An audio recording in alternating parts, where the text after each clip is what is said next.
I like this fledgling faceless combo. I think more odd decks should play it. You play your fledgling with sticks, then 2 turns later, you've got another one. I think a Fester Root Hulk should have been cut for a Leroy though. Just give you the late game 12 burst. Huge. Well, it's like he's got the good parts of Odd Warrior against aggressive stuff, right? Literally, like you have the hero power, the shield slam, the flurry, the brawl, the super collider. That's enough. The dynamatic, like you're gonna beat aggro pretty well, even with some stupid 3-mana 3/3s in there. Town Cry is actually pretty good against aggro as well a lot of the time. That 1/2's really obnoxious. Yeah, it's great against aggro and terrible against fatigue matchups. But he also has the text for the fatigue matchups, right? He has Azalina, double cube. So double faceless with the double cube. So he has a lot. He's trying like 3 different game plans here. He's definitely not going for plan fatigue. against aggro. He skimped on it because he's like Odd Warrior is so good at that and doesn't need the help. Then he splashed in the Smork game plan against Questrogue, where he's got the vicious fledgling and the frothings to just sometimes you scam a win in a bad matchup. And then he's got the third game plan, the value game plan for fatigue matchups, where he sticks any minion and then goes cube faceless and is like, fuck you, this is a lot of value. What are you going to do now? Is that a better plan than playing Elise and Direhorns? I have Elise no sucks. idea. What do you think? Elise actually just sucks. Elise Why is does it suck so for weird this building a matchup. banana? Elise is... The packs are actually just always terrible, I've decided. He looked real bitey with the banana. You're supposed to do it more centrally. It's supposed to be more of a swallow motion. Maybe he aggressively does that sort of stuff. Okay. Sending a message. So, this is Hatul versus... Is it Trunks? I'm focusing on Hatul. Yeah, the decks are pretty interesting. Yeah, it's right? Trunks. It's Trunks. Oh, I don't have Trunks' Trunks has the same Oh, there lineup is. that ties 1E versus China with, and it's the same lineup that we just saw from who lost to Renman. Yeah. Do you think we're going to see this Odd Warrior get banned then? That's unfortunate. Yeah, I think it might get banned. Spell Hunter could get banned as well. Hatul actually has a decent anti-aggro lineup, right? Such a spicy Odd Warrior. I would have loved to see it play. The Fester Root Hulk stands out to me as one of the more questionable things. Yeah, it's really not that great, is it? Even in a best case, it's not. Like, I amazing. kind of dig the whole frothing, fledgling, cube, faceless, like all of that. There's at least some logic to it that maybe it's genius. I don't get the Fester Root Hulk. Like, frothing's not that good on 5. If you autofill your deck, does it put Fester Roots in as Warrior? I'm asking the real questions. Wardrobe 5 stars. All right. Hand reading 2 stars. I think that's the lowest rating I've seen on anything. Yeah, but that seems to be the rating they give for skill. That's like Flexibility Thanks, 4 stars. What the hell is flexibility? I think it's like How many the stars types does he of get decks for they win can play. rate? who knows? I want stars for lineup, in-game decision making. I guess You've hand reading. forgotten I blue don't know what steel there, anticipation, flexibility mean, and They speed mean of play. nothing. That's what they mean, right? Yeah. For speed of play, do you get 5 stars if you take the full time every turn but never rope anything? I've no idea. Like, is that them saying? Like, what does it mean? Yeah, do they want you to play fast? Like, Like playing super fast is a mistake, right? There's no way I'm giving Yes. somebody 5 stars to purple on speed of play. But Casey's just if you rope, it's hating also you a right now. misplay. it's just like You gotta be right. I think it's if you fit into their schedule plans. Oh, if the casters get to eat dinner at a reasonable hour, 5 stars. Smart guy, 5 stars. Love you. Odd Warrior This guy guy, sped up the hot broadcast. cool? No. Well, Hatul slows his opponent down as well because he's like, what bonkers cards has he put in his deck again? They have to sit there and remember Festering Hulk. Fester Root Hulk, even. Yeah. So Spell Hunter versus Zoo, and this is a tasty Zoo hand here. Yeah. You just Are you keep keeping the soul Say infusion? it's playing an ad. Hmm? Why does my stream say it's playing an ad? What in the fuck is it doing? You're trying to farm that ad revenue? I didn't click the ad button. I didn't even have my stream tab open. I'm just looking at the decks in their stream, and somehow my stream says it's been playing an ad for a minute. You've been hacked by the evil ad man.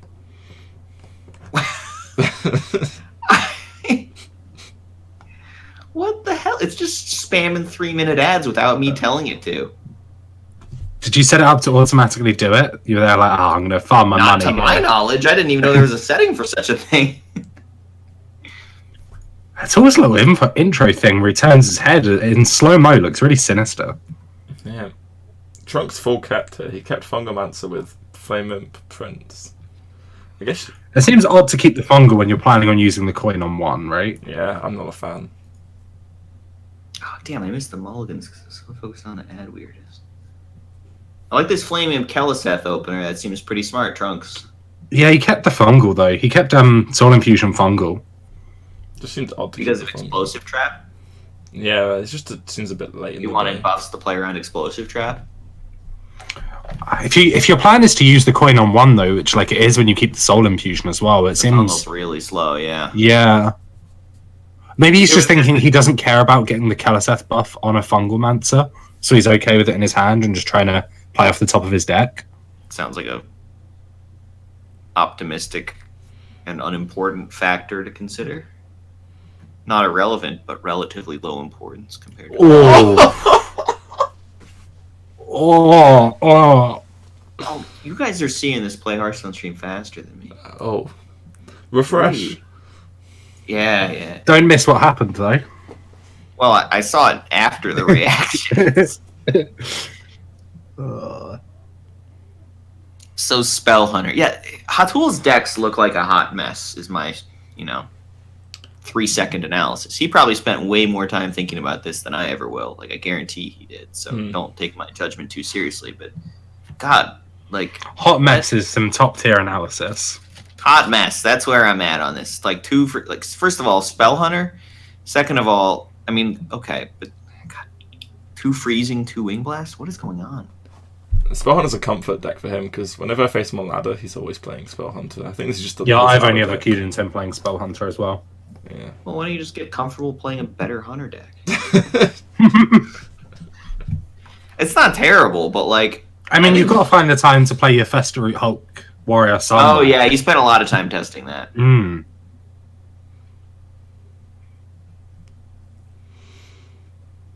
Candleshot Hunter's Mark looks like the best play for sure. Yeah.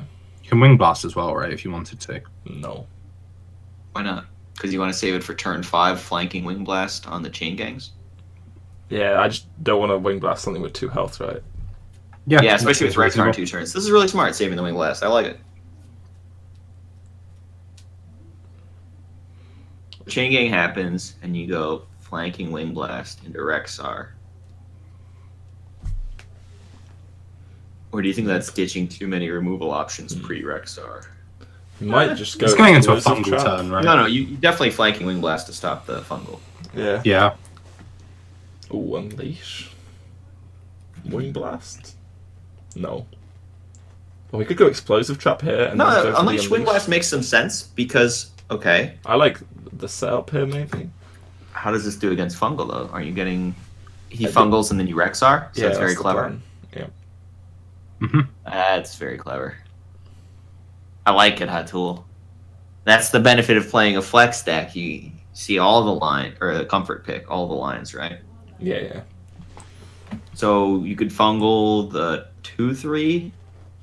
I think the line is the That way. fungal, and then fungal again next turn without attacking this turn.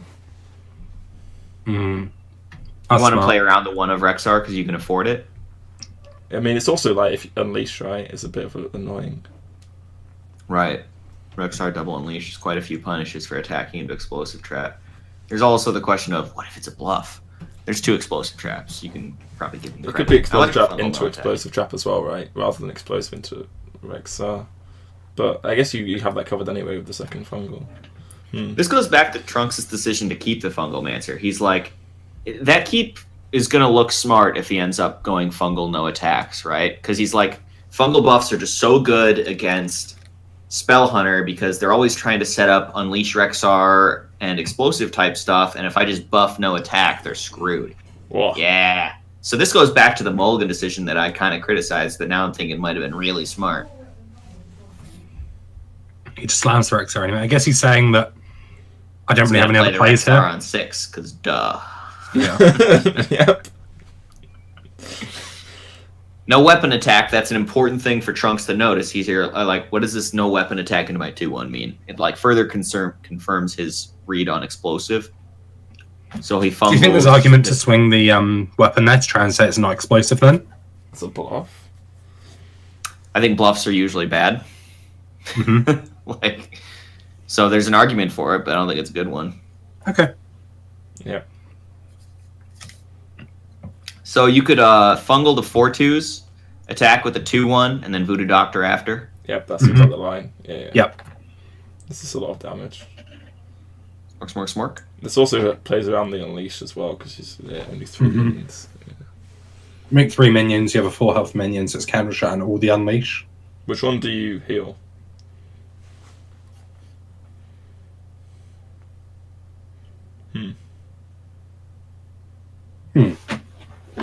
Because of flanking strike, it's a little cleaner this way. If you wanted to flank the taunt and hit it with Yep. a shot. Is this worse against Unleash Wing Blast? Or flanking Wing Blast? Oh, we were supposed to roll Leok, you dingus. Still good though. I'm really enjoying this game. This is a quality game right here. Yeah, it's quite tight. Both This players Trump's are going to really, draw 1 drop. Oh. Nope. Ooh. See you later, Leroy. Yeah, that's what I was thinking.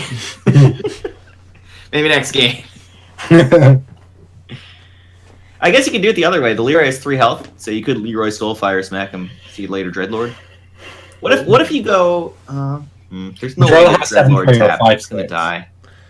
He could just tap Dreadlord. Yeah, and pray that it lives. It would die to 2 damage. In a It's an 3-card important hand from break, Spell right? Hunter, it seems kind of likely. Yeah, but the payoff's pretty big if it can work. So Yeah. there's a question of how far behind is he? Or does he want to take that kind of risk? Tap Dreadlord's a real line. There's I that think, like, Dreadlord everything's as well. line. It keeps like a lot of resources in your hand, right? That Hatul doesn't know about. So Hatul has to think a lot more about what he's playing to. I mean, just keeping Leroy Soulfire as a combo is going to be 11 damage, right? If you can just keep them in hand and just play all the cards. So he's probably going to stick to the Dreadlord here. That's usually what the tap meant. He figures he's going Dreadlord past it, hoping it doesn't take 2, so that he can Leroy. Dreadlord cleans up the whelps. It gets pretty. Looks like... Yeah, Tool has to go for Secret Spellstone. So the Dreadlord does stick, but the Spellstone is just going to set up lethal. Look how insane this Keliseth buff was, so that Leroy survives Explosive Trap. Whoa. Speaking of powerful legendaries and why they suck.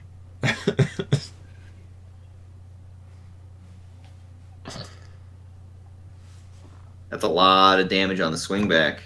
Yeah. Dies to 4, no kill commands used. It would be 2 if it's explosive, which it is. He So knows he's it's currently- not freezing. We've seen 1 Wandering, 1 Explosive, right? So it's a 50-50 from Trunk's perspective. He's just digging for a taunt here, or like, yeah, I guess that keeps. More healing, I guess, like a fungal enchanter or something. So he's gonna heal double Soulfire, or I don't know. How do you win this? Find a taunt. No, find a taunt. I mean, you can go Fungal Voodoo Doctor and then just go for the Leroy double Soulfire next turn. Yeah. So he was looking for like 1 Tar Creeper, 1 Chain Gang were his options. He already played the Tar. Wait, Oh yeah, of course he did. He did, yeah. Oh, Void Walkers, I guess, as well. Be 2 4s, There's a which lot I of guess. golden beast lethals. Razormaw can do it. Small. With Boar, it's definite. Yeah. Got it. Yeah.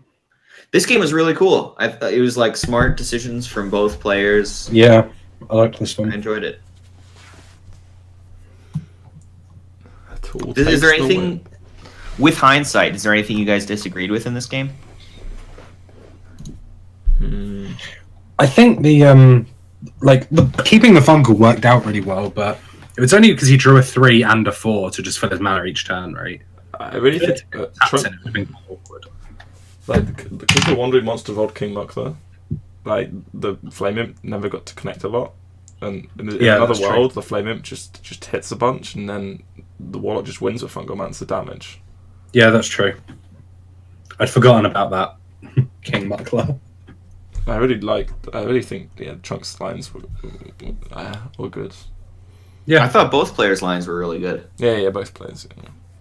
Like Trunks high rolled his draw was insane. Like everything about his draw was insane, and the only reason the Rexar was able to win is because his draw was pretty good, and he high rolled that Wandering Monster. It's like one good high roll deserves another sort of thing, right? Mm-hmm. But I thought the Fungalmancer keep seemed really smart. Like yeah, he high rolled his curve for it to look as good as it did, but just the idea of my opponents trying to set up all sorts of explosive Wandering Monster type plays, explosive and Rexar type plays, like Fungalmancer very consistently screws with that very hard. So maybe it's just such a key card in the matchup that you want to just keep it. I guess the key thing with the explosive is choosing when you want that damage to come in as well, right? Like that's a really big reason why the fungal was so strong against it, because you get to decide when the 2 procs. Yes. It just gives you a lot of flexibility for playing around predictable setups from the Hunter. Yeah. It lets you connect that, extra 10 damage turns, which is huge, right? Oh yeah, definitely. Especially in a deck that has the only healing it has is from Builder Beast and the 5 armor from Rexar. So it's all reliant on them having the Rexar anyway for that.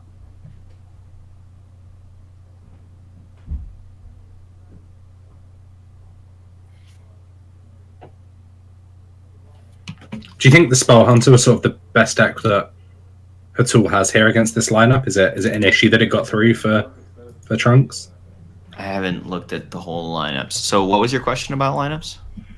Is Hatul getting the Spell Hunter through an issue, or is it just fine? Was it kind of expected that Spell Hunter gets through against an aggro lineup?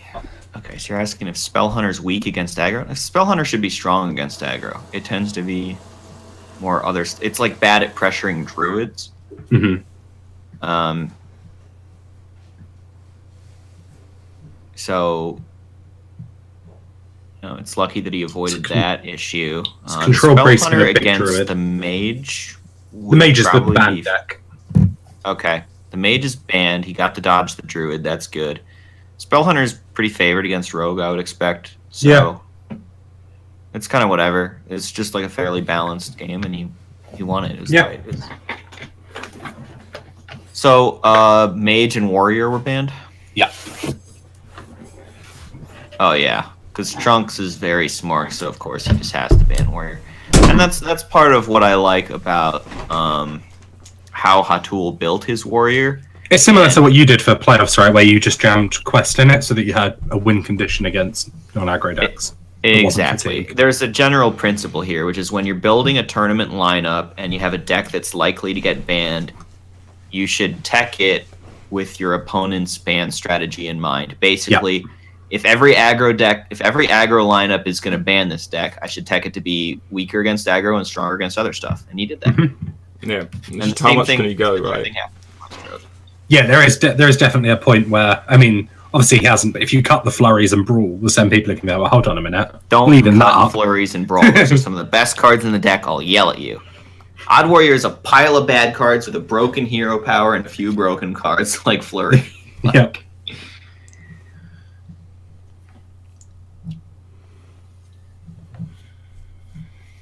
That was a really good game one. I liked it a lot. Yeah. This Control Priest deck has 2 free from members in it. Yeah, I don't know what the hell is going on. So he searched Hatul's Dragon, lineup he really put them all in. No, he And used then- Big Druid instead. You played a lot of Big Dread. What's Big Dread like against Zoo? Bad. You die. Big and That makes bad. sense. He's got 1 plague, so worse. He's gonna want to Plague a Ranger card you want to card. run one of. I like 2 Did plagues. he keep the scout? Yep. I don't know. It's usually not a card I would keep with Big Druid. He's a believer. All right. Well, I believe that's usually bad. There's the 1 of spreading plague. Good job, Hatul. He doesn't That's need that this Kalaseth game. again. Flame him to Kalaseth. Trunks really doesn't fuck around. He's not going to get the plague anyway because it's just going to bright-eyed into Oakheart. So Yeah. I mean, he could just do that. Oh no, he can't. There's no point bright-eyed this turn because he can't 5-drop next turn. Yep. I mean, I guess you could, right? You go bright-eyed into. Oh no, you can't even 4-drop. it's a hero power. All right, we're gonna punch him in the face. You never punch the minions because of the fungal 3/3 Yeah. healing guy. Yep, and damage has already been done to the face.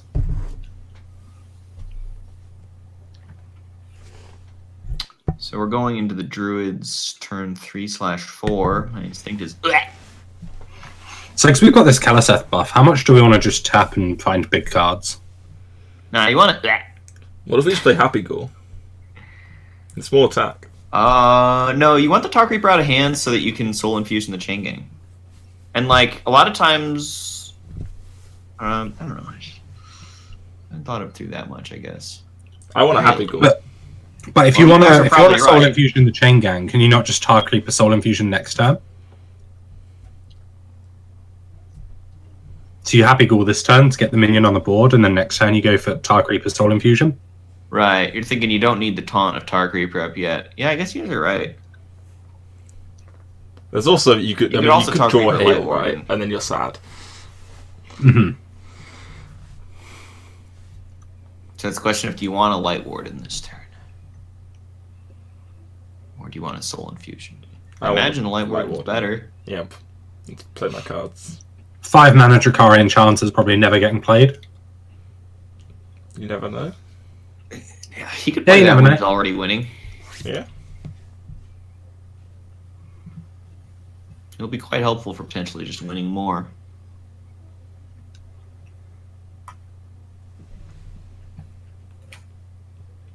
That's 11 All right, power. let's board Fate for this Nourish. one. I think he's going bright-eyed. Yeah, he just needs the Oakheart next turn. How much Yeah. damage is this on board? He's facing down It's 11. 11. Plus So the he's dead to a potential heal. Soulfire or a Fungal or a Charger. If Well, he's not dead doesn't- to a fungal. Does he ever... Oh, fungal mancer. Yeah, I thought you meant fungal. Yeah, my bad. Okay. Yeah. Yeah, it's different Fungals. That's Different my fungals. Yeah, sorry. Any 4 damage, which is a Yes. lot. So if he goes the Innervate Nourish Hero Power, then he's dead to 5 damage instead of 4, which is a huge break point because of Fungal Mancer and Soulfire. This really Yeah, basically has to be Leroy, right? and getting the plague down before he explodes. So I like how this gains 1 life. I think that's really important. That attack potentially makes him take more damage, but okay. Yeah, Soul Infusion Chain Gang is just a lot of stats. Mm-hmm. Like the 4/5s trade well into Plague. Yeah. Plague's a Maybe 1 of. trade off the Tar Creeper as well. Yeah. Yeah. The hit already... I think you should trade. Pushing the 1 doesn't seem great, and it's just awful against Plague. Mm-hmm. Yeah. I like the sequencing of how he does everything else, isolates the decision point, so it's simpler to analyze for himself. Huh. It's like, all right, do I want to push the damage or play around the 1 of Plague? Plays around the 1 of Plague. It's rewarded for it. Tool wisely plays his 1 of Plague. Tough turn. Which, in his defense, Trunks hit the Kalaseth on too. Yep. Everybody's drawing great and playing great in this series. Except for maybe the Bright-Eyed Scout Keep. I wasn't into that, but I could, you can debate that. You only get to play 1 minion this turn because of board space. Which one? Voodoo Doctor, right? Probably the Voodoo Yeah. Doctor. So then which 1 minion do you want to heal the most? The Flame Imp? Because of Swipe? Yeah. Yeah, I think so. Okay, so in terms of how many minions you can kill, healing doesn't change anything this turn. You're killing 3 minions either way. You're just killing 3 with more overkill by healing. But the heal does play around swipe, which sounds pretty relevant. Primordial Drakes are There's not 2 a thing to Primordial play Drakes, around right? as well, That's though. actually what he should be focused on here. He should be focused on 3 health to play around the 2 Primordial Drakes. So I don't think he's healing the Flame Imp. Yeah, okay, he plays a 3 health minion, and then he doesn't attack with these other 3 health guys. This is the best play That's- around Primordial Drake. Yeah, this which is the smart. most important thing this turn. Love it. Sets up for the bigger Voodoo Doctor next turn. Love it. But this Jeez. swipe branching This- is going this- to clean up. Yeah, this is unlucky, but I love how Trunks played it, though.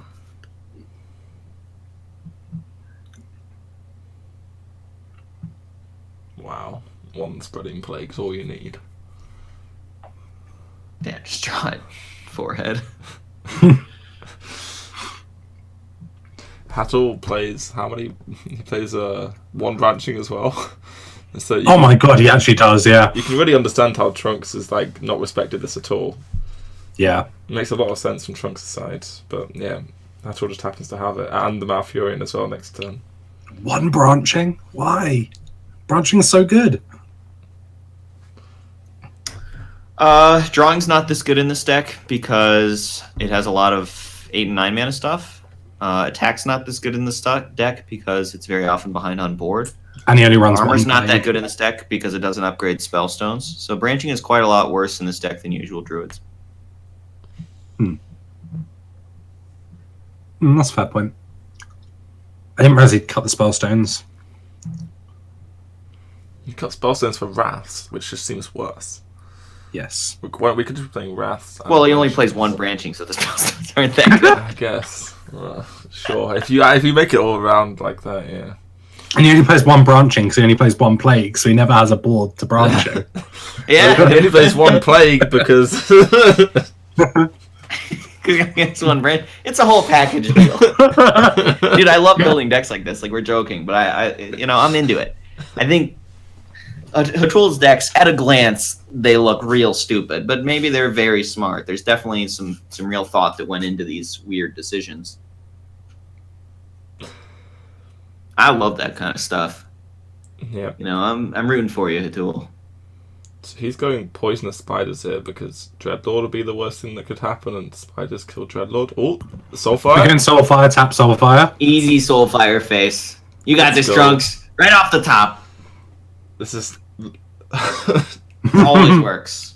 Sometimes. Shit. Damn. Okay. So we can still Life Drinker into Soulfire next turn. All right, I like it. We got 1 of each. Mm-hmm. 16 It's a game of cards. 1 of, so... So we got a 1 in 8 and a 1 in 15. 15 times 8. Hatul could have armored instead of attacking and played around this last turn, Mm-hmm. but he chose to not respect the runner. It seems odd, because all you're doing is protecting a 3-1, but, like, the 3-1 really doesn't feel that relevant here to be alive. Yes, we should have armored. Or Hatul should have I'm armored. not sure. I feel like Hatul's board state was weak enough that taking that low % risk in order to build a stronger board against just random zoo stuff is maybe reasonable. Was Sleepy Dragon not also just good here? He needs to armor, right? He wants to. Oh, of course he needs to Sleepy armor. Dragon's Yeah, of terrible. course. Yes, Of course, to yeah. Woo! 2 Primordial Drakes in 1 turn. He could really F up his own board next turn. Do Oh, it, not Hatul. gonna- BM the hell out of him. Hatul still needs to gain armor next. Okay, it's just lethal, sure. That's another L for Trunks.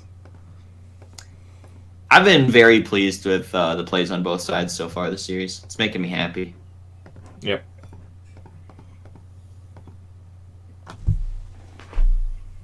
That game wasn't as clean as the first game, but it was pretty good. Wait, what did we disagree with? I disagreed with the Bright-Eyed Scout Keep, but I think it's Oh, you incredible. liked us going attack, didn't you? Actually, I didn't. I wasn't focused on that decision. I have no strong opinion on that one. Okay. I was doing some hindsight analysis, which is usually worthless Yep. for me. Trunks' plays seemed that he played around the Drake. He didn't respect the one-offs, which we agree is basically right. Yeah. Mhm. I mean, it's not like Gazoo's the most complicated deck to play in the world.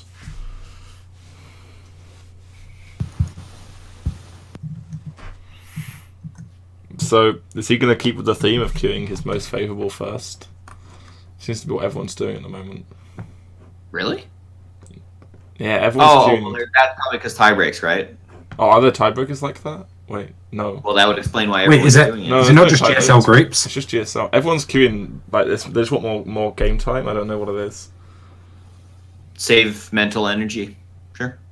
Also, maybe it's sort of like looking back on your record when people post stats and things. Maybe you want to have lost 3-2. Not up so good. You want to have lost 3-2 as opposed to losing 3-0. Well, no, he doesn't queue up the most favourable. He just queues the zoo again. Wants the zoo to get. If it gets swept, he can just blame the zoo. So this should be a fun one. Hatul's Priest is really something special. Yeah, it's kind of unusual, right? Trunks doesn't have his Flame Imp or his Kaliseth yet, which is also Hatul unusual. loves his one-offs. I've just realised we're playing one Orkanai, one Circle, One Pyro, like a lot of... one Divine Hymn. One Scalebane, one Drake.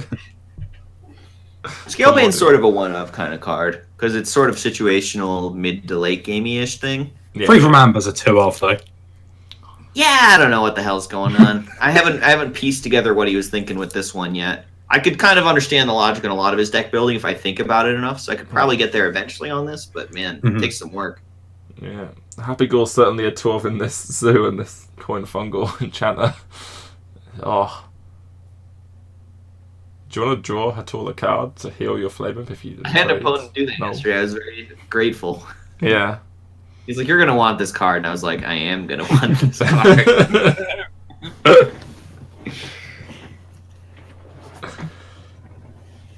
All right, so is Trunks risking anything here from the priest? He's No, it's risking- too early for anything to It's come like down. right? Fungalmancer next turn. What's it called? The There's Dustbreaker the next Alkanite turn. Circle on 4. Yeah. I don't think you can There's- respect Dustbreaker with this hand though. We just go all in and smoke the Yeah. priest. Yeah, Yep. this is how you win games of Hearthstone. You take risks when they're good. This is when it's good. On turn 2, let's go. That Scalebane's going to answer Tarku pretty well. What's it called? Star Scalewell. Creeper does a good job of protecting your Scalewell, minions, so you can go all face. Hmm. Definitely trading 0 times, right? Yep. Just Yeah. Tar Creeper all face. This is what Tar Creeper does. It's aggressive because it means you don't have to waste any damage trading. You're just like, nah, Tar Creeper trades for me. Yeah. He's thinking about tapping. I think you want the Tar Creeper, right? Because even against Dustbreaker, the Tar Creeper's just fine. Yeah. He's gonna Tar Creeper. He's just thinking about other stuff because he has the time to think about it. Sure, yeah, of course. He's doing the "Do I ever not Tar Creeper" question right now. Hatul's like, God, why didn't I draw my one of Circle with this? He's got his one-off Divine Hymn. Yeah, That's it's so nice. lucky. Just one card off the Go win. on. It's slightly more than a one-off because of visions as well, right? Yeah. Sure, yeah. 1.5 or something. We are playing 2 visions. We haven't Yes. figured that was a cut. So, Librarian first or tap first? He's at 13. He needs 2 damage.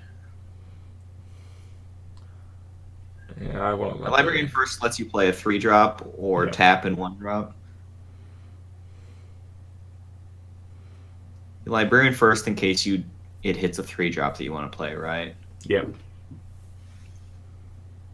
Do we ever want to consider killing this cleric?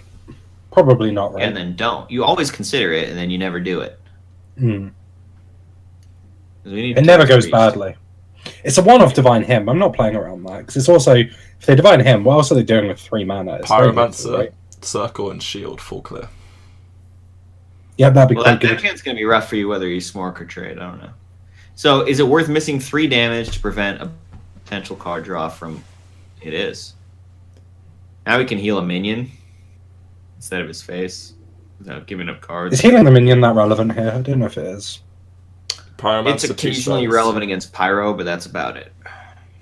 Pyro 2 spells does Yeah. happen on turn 5. Yeah, that's true.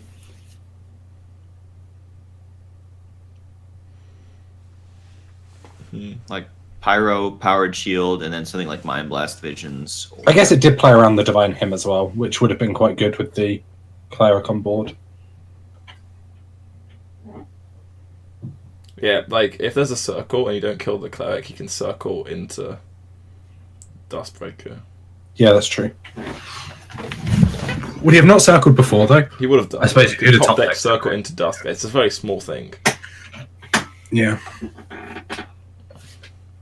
I guess he could also visions into things.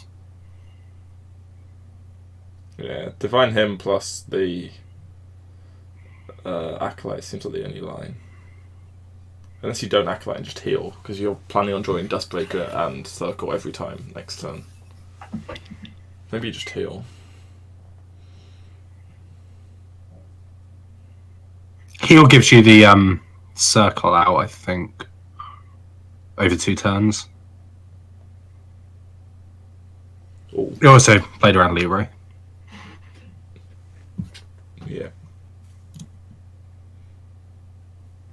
Do we ever just Leroy because he can't heal enough to get out of Soulfire range? Is there any heal? There's no taunt coming down, right? There's no heal, right? He's already used the one of him. Yeah, exactly. So because he can't get out of range of it. So isn't Leroy just always game? Is there any taunt he can play that would stop this Leroy Soulfire as a turn? No.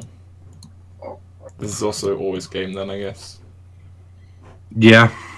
Because now you're out of all the range of anything, right? And this is just over. Yep. GG's. Yeah.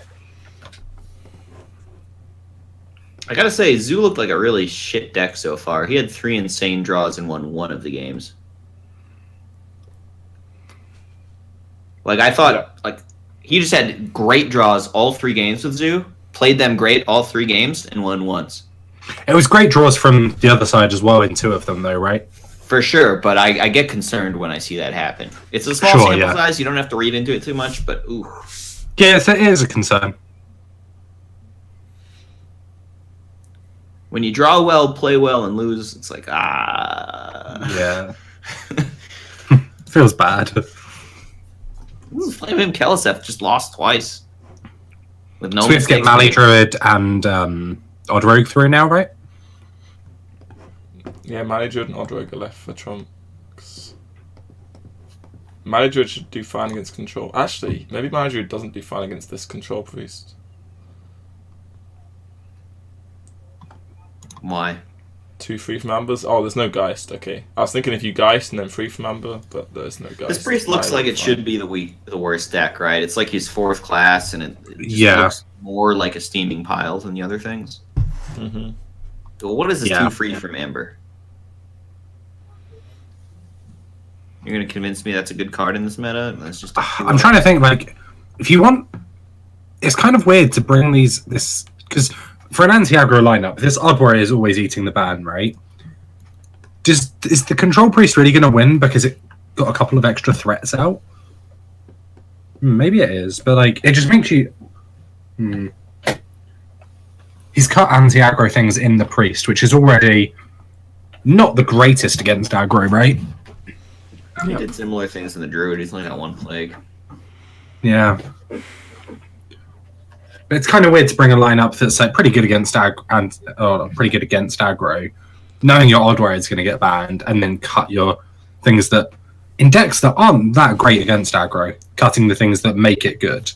Yeah. Well, all of his decks have a reasonable like late game plans. Like he's not just conceding to control with any of his decks. They're all like the Odd Warrior has the cube, double faceless technology. Mm-hmm. The Spell Hunter has the Rexar technology. The big Druid's playing 1 spreading plague, so can fit in more big stuff. And then that brings us to the Priest, 2 free from Amber. You know, he's like, look, I'm trying to have a balanced lineup. When we've got all these extra dragons, though, so we've got like a Scale Bane, we've got some Scale Worms, and Orkanai like gets damage in, right? Do we need 2 free from Ambers and to cut a Primordial Drake? Well, it's an unusual decision he made for sure, and how can we answer that with as little experience as we have? We just kind of have to look at what he did and think about it. Yes, that's what we're doing, asking questions and thinking about it. Good question. You're right. Yeah, I think There's a fallacy you can get in, right? Where you think your deck's still good against aggro, even when you start, like, because you look at the numbers and you're like, oh, control, is it still control priest, right? And then you start removing the Pyromancer and stuff. And then maybe it isn't as good as aggro as you think it might be. Yeah. Pyromancer is like backbreaking sometimes. Yeah, especially Pyromancer. Like you were saying, Pyromancer on 5 with 2 spells is just... Against Sue, yeah, Paladin. I want to say this in defense of a tool. Like, I think there's a lot of merit to thinking for yourself in deck building, and more so in like the last year or so than in previous years. Like, because like Vicious Syndicate and HS Replay and all that stuff, net decking is so common and so easy. I feel like it's actually a little bit overdone, and there's kind of a void left for creative people to come up with good ideas and successfully innovate. That was done more in the past when Hearthstone was less data-driven, and now it's kind of easier to do effectively. I've actually been really personally enjoying that people net deck so much that there's more room for me to actually successfully innovate a little bit, and that's what Hatool's attempting to do. Priest is definitely one of the classes least innovative with as well, because it's just there's not that much interesting about the class inherently, right? Like Druid saw a lot of innovation when people were like, oh, hold on, we can nourish for mana now, then we've got Ultimate Infestation as a draw plan. What can we do with all this mana? And things like Big Druid came out of it. Whereas like Big Priest was obviously a thing when Barnes existed, but since Barnes rotated, Priest hasn't really seen that much experimentation. So I think the class just... That's true. But I think the class just doesn't do anything that unique that people are like, oh, this is a really interesting mechanic I want to try and explore, like Druid was for Ramp, or things like Tank Up Alpha Warrior, where it's like, oh, I can just gain 4 armor every turn. What can I do with this deck? Well, Psychic Scream is uniquely broken. There's very few cards that do what that does, and that's very relevant in the meta. Like, it takes a giant dump on all sorts of hunters, and it... like against Druids, you can mess with Togwaggle Mechathoon super hard with that card, and just it's very powerful in general, right? Like, so Priest... I think Priest does have unique and interesting things. I think it's just a low power level class, so it's hard to win. If a Priest 3 keeps against you and doesn't play a card on 1, what are you thinking? Well, Hatool has a lot of 1-ofs, which can lead to a lot of different things. So, I mean, like, the probability of good cards like Dustbreaker certainly goes up, but you can't get any kind of hard read on the hand. There's a very wide range on Hatool's 3 keeps with a deck like this. Yeah, like, are you playing around the 1-of ooze here? I mean, Double Squire plays around everything, I think, right? But that's with vision of seeing what's happening here. He wanted to get the dagger up so that he can make a 4/4 thug on 3 to play around Coin Duskbreaker. And he chose not to hit because he felt like playing around the Coin Ooze to the tune of 2 damage upside wasn't worth it. Well, because it's really not 2 damage upside. A lot of times it's 1. Like the hit with the dagger sucks because a lot of time the Priest just heals for 2 instead of 1 when you hit with the dagger. Yeah. And the only reward to hitting with the dagger is when the 1-of ooze happens. And here you saw Hatool had the 1-of ooze and still didn't even want to do it. Oh, I wish we double squired last turn. That'd been juicy. I thought Trunks' dagger to set up for a 4/4 thug on 3 made quite a bit of sense. Yeah. Well, you know, it definitely makes sense. It's just obviously if you knew the top card of your deck was Blood Knight, that'd be spicy.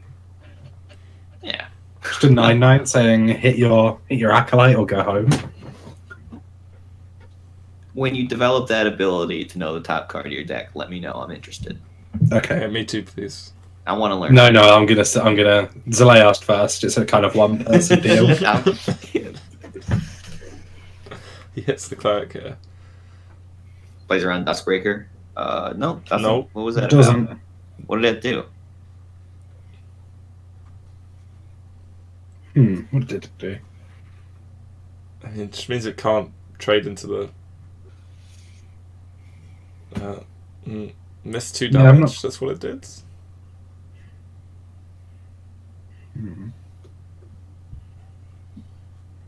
6/6 and 1. This is Flame Wreath Faceless all over again, right? 4 mana 7/7. Shout out to Giggling Inventor for enabling this.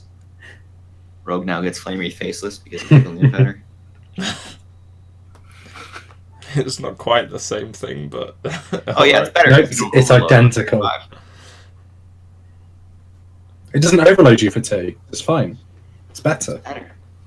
Although, it doesn't buff the tunnel trog either, so... Fucking tunnel trog. Oh, shit.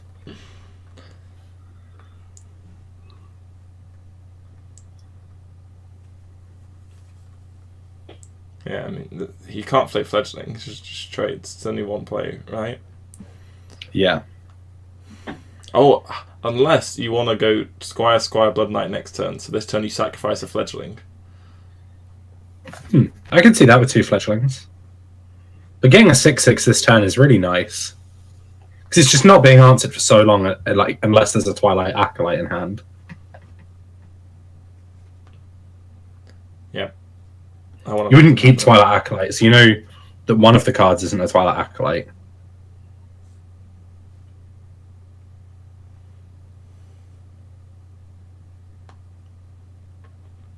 You also know another card's a dragon. Yeah, you do know one's a dragon. But that enables the Acolyte, right, which is a prerequisite of it anyway. Yeah.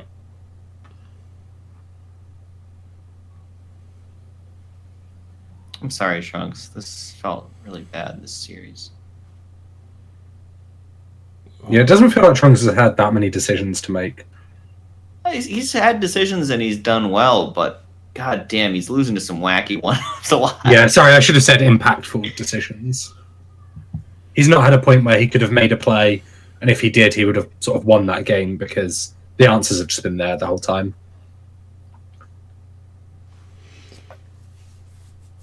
I think he made a lot of good, difficult decisions, and sometimes you don't get there. It's Hearthstone. Yeah, exactly. I like this fledgling because you're forcing a tool to choose what's scarier, a 6/3 or a fledgling. Spoiler, it's the fledgling. Yes, it is. Really? You don't think? I think it's a 6/3. I guess maybe if you're confident with your position here as a tool, like if I'm losing, I'm killing the 6/3 as a tool. But if I'm winning, I can kill the bird. And I think the tool is winning here. Yeah, so he can, I feel like the 6/3 might be more powerful on average, but the bird definitely has higher potential upside in the best case scenario or in the stronger case scenario. So he can, afford to. I don't know. I would have been really tempted to trade into that Blood Knight. I think the trade into the bird is showing a lot of confidence in his win rate in this position, which is, I suppose, reasonable. You don't want to take... It does look very, very winning. Yeah. The more I look at Hatul's hand, I'm like, how the hell do I ever lose this game? Let's just kill that bird. Yeah, this Blood Knight's capped at 10 damage to this Cold Blood, right? Whereas this fledgling could hit you for 14 and then you can't kill it next turn, right? Then you just die. Yeah. Could we have considered playing the other fledgling to put Hatul in the exact same spot again? Rest to choose between killing the bird or a 6/3. Fungalmancer seems too strong, right? It is really good with the Squire Divine Shield. But there's definitely a merit. Divine Shield matter. It's getting screamed in 2 turns anyways. It wasn't getting traded off. I think there's a lot of merit to putting your opponent in a decision point where they have to make the hard choice of killing the 6/3 of the fledgling again. Yeah, but maybe it's not a clear choice. I agree with what you're saying.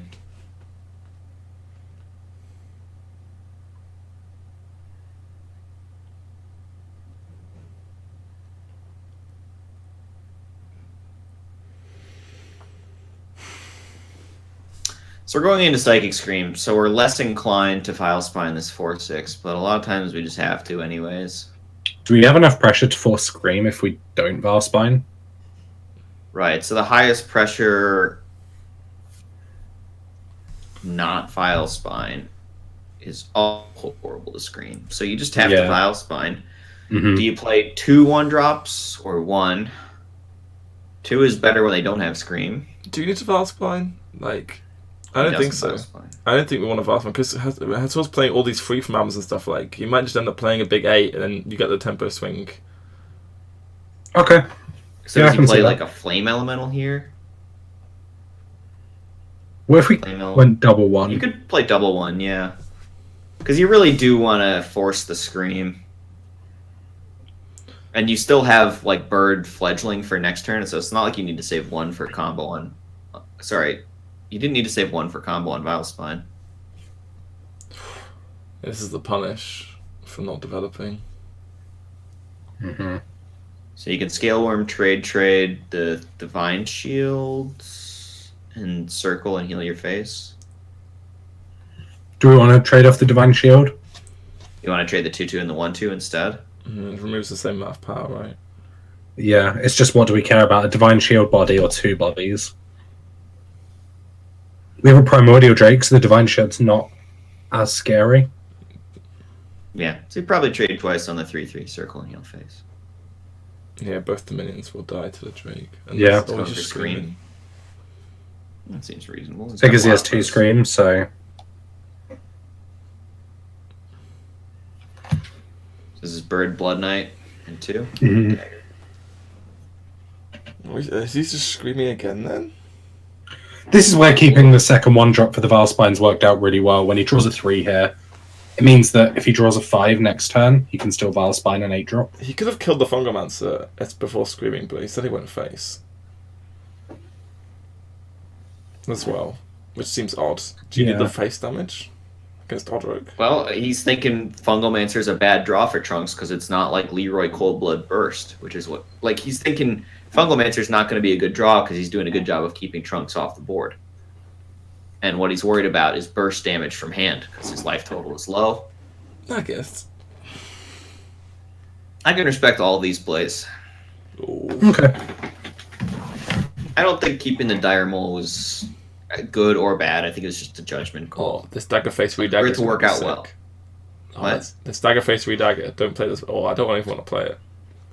I want to play it. Are you kidding me? I want to play it. I don't want to play Why it. do you not play it? I want a Vile Spine and Dire Mole. I'm going to Vile Spine and then Dire Mole. I want 2 minions. You're going to be so upset with your Baku draw. What? I want to grind this priest out. Fast Spine, both the Free from Ambers. Take it long. God, I love Trunk. I love both of these players right now. This series is making me so happy. So many good plays and interesting decisions. This Cleric draw is really good. I'm not happy. There's 2 Skull Worms in this deck, right? I don't... Snap picks healing because burst damage is the only way he's losing in this kind of position. Love it. I don't know. I think we could have taken a turn off board here. What's Priest going to do if you take a turn off board?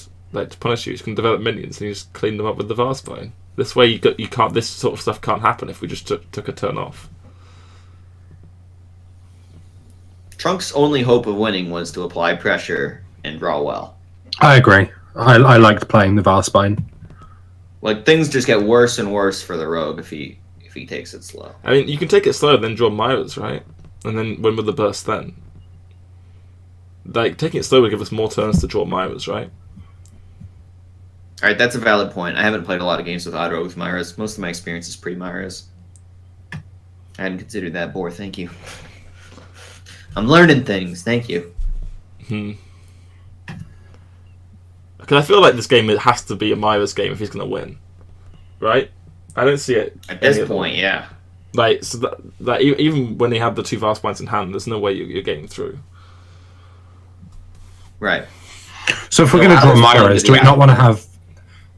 Do we not want to have pressure on the board anyway, and then Myra's, like, force things, removal things, and then use Myra's to close the game out? I just don't think the Vast Points are going to apply enough pressure, considering the cards, like... He just plays the Free from Amber into your Varspine. It's just awful for you, right? Or plays this scale one. Okay. Yeah, like I was imagining the out that Trunks was playing too was stuff like Leroy and burst damage, and you were imagining that the out that he plays to is Myra's. Yeah. And you probably have more experience, so I would trust your intuition on that one. Yeah. Because I had considered what you were talking about. He's drawn a Flame Elemental and a Firefly, which is not quite the Myra's. Yeah, that seems stupid, Trunks. You want to go back to the Flame and Kelisef kind of thing. Yeah. It'd be really nice if Fatul had, like, a taunt that could clean up this board. If only there was some way. Yeah. No, No, but it's not like a mistake by Trunks. He's playing to his No, of course not. Yeah, of course. Okay, so Boar wanted Trunks to play to a Myra's out. Instead, he played to a Burnout by tempoing the Vile Spine. You disagreed with that. Any other decision points we disagreed with? Yeah, punching the Norsha Cleric on turn 3. We didn't understand what the point of that only was. Good against... It was okay against Ooze if the play was Ooze. Was it though? Do you not want to? Was he not just going to re-dagger the following turn anyway because he had a Thug on board that he wants to keep out of range? It's just better for trades on board, right? If the Ooze is played. Oh, okay, sure, because that way he's already front-loaded 2 damage into the Cleric, and then he can punch the Ooze. And there was a kept card in hand. Okay. So Ooze could have been a play. That's the only reason. There were like 2 kept cards, or was it Cleric Powered Shield Ooze keep? Yeah, those were. It was a full keep, I think. No, it was 3 keep. Cleric Powered Shield Ooze. Okay. This Anduin's been there from the mulligan. You can't really read that it was an Ooze that was capped. It could have just as easily been a Duskbreaker. Yeah, of course. Yeah. It's just I think that's what he was thinking. It might be an Ooze, so I'll hit the Cleric just in case. How much is 2 damage not going face? A lot. It is a lot, yes. A lot. Yeah. Like, the whole rogue game plan is, you can't answer my Thug early, I push some damage, by the time you get to the Psychic Scream turn, if you scream, you're dead to Leroy, right? That's like how rogue beats the hell out of Priest all the time. So the 2 damage is definitely a big deal. Every point counts, believe it. From turn 1, every point counts for a lot. Mm-hmm. So... last game of the day, it's Tyler, right? Yes, I believe so. I just loved that series. It was beautiful. That was a good It series. wasn't the best thing ever, but it was really good compared to a lot of Hearthstone that I watch.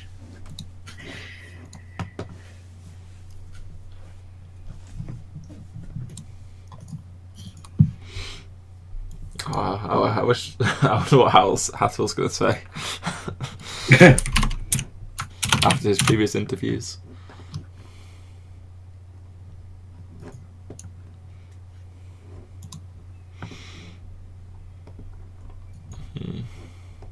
It's just sad we didn't get to see the Warrior. Yeah, I wanted to see the Warrior play out, but yeah, well, he's talking about his lineup and his so prep. good news.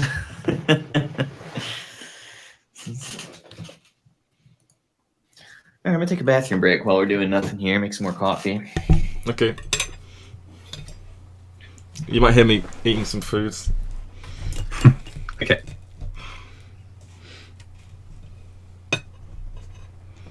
Meow. Do you want to mimic Hattle's interview toast? Not even a little bit, to be honest. Not even a little bit? Oh, that's a shame. No. Do you reckon they're asking him about the lineup, tech decisions and choices? Yes, they are. That's actually what they're asking. Oh, Chikato says we need to watch the interview. Damn. We're missing out. I remember, like, at the last interview, like, after he was asked the question, it was like 5 minutes later. Yep. Okay, who is Tyler playing next round? Who Um. hasn't played? Is it Tincho? You haven't Yes, seen it's it yet? Tincho.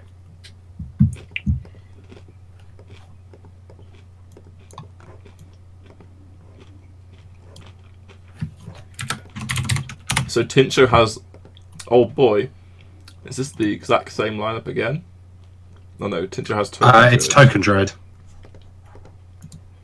but another full aggro lineup, and then Tyler has a sort of middle of the ground lineup, but with Quest Rogue. Yeah, I guess it's...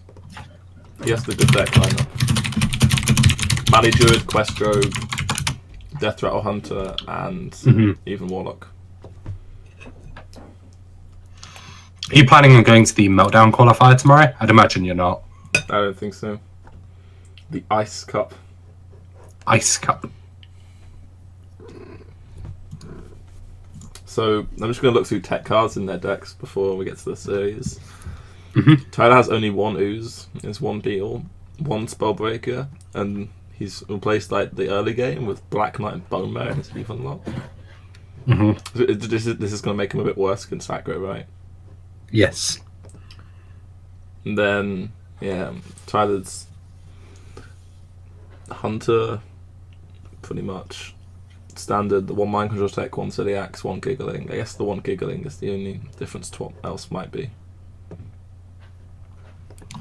Yeah. Quest Rogue is the Lab Recruiter double backstab.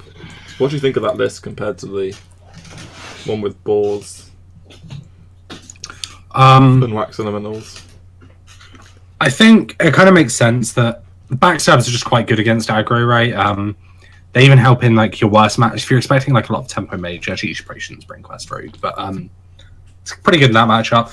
I guess he's thinking that like if people are leaving out Quest Rogue anyway, it's kind of what Zalay was talking about, where you want to take your deck for lineups that are leaving that deck up. So having backstabs is just quite good for that. The Lab Recruiter still means you have infinite value against any kind of control deck.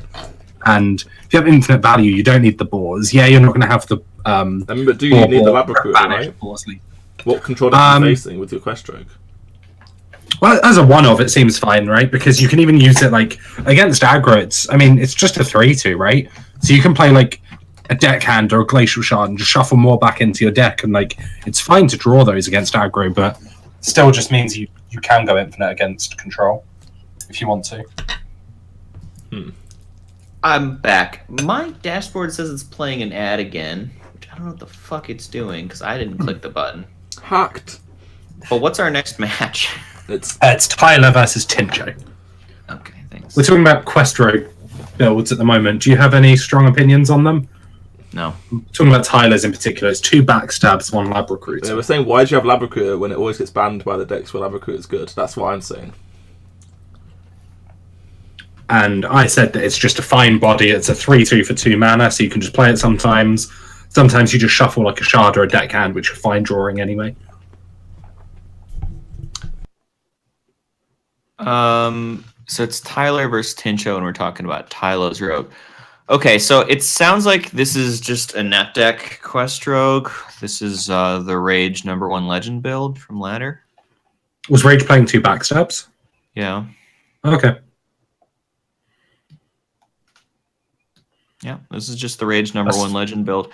So, yeah, I'm more in Board Control's camp on this one. It looks like Tyler didn't put that much time into it, or he just felt like there was no profitable way to innovate over the ladder list. Yeah, I guess this is just the list he's been playing, right? So you don't want to change it. Yeah. Usually there's Lab Recruiter though, really. Like, what anti-aggro token you put in over Lab Recruiter? Like, maybe a Wax. Yeah. So the Lab Recruiter is at its best against stuff like Togwaggle, Odd Warrior, just stuff where they're always banning, like Boar said.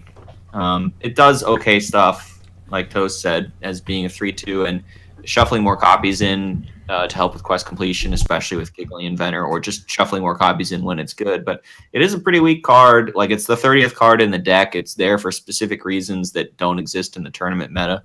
So I'm inclined to believe that this is slightly suboptimal. This is like definitely not what I would be submitting for a tournament with Quest Rogue. So lineups that leave Quest Rogue open are things that have things like Zoo, right, or like Tempo Mage, where you end up just playing your Youthful Brewmaster as a 3-2, right, to contest. Is this not just an extra one of those? Is it not a better Wax? But you ban Mage, right? Yes, you're probably banning Mage. So then you're playing against stuff like Rogue, Zoo, Druid with your Quest Rogue. So is this smart tech against Rogue, Zoo, Druid? It wouldn't be. So against the Rogue, it's terrible because it just dies to a dagger. Awful, yep. Against Zoo, it's pretty okay. Yeah, it's okay. Bad against Librarian and Voodoo Doctor, but it's good against Voidwalker and okay. It's okay against Flame Imp. Yep. So the against Druid, just extra things for quest completion. Is that reasonable?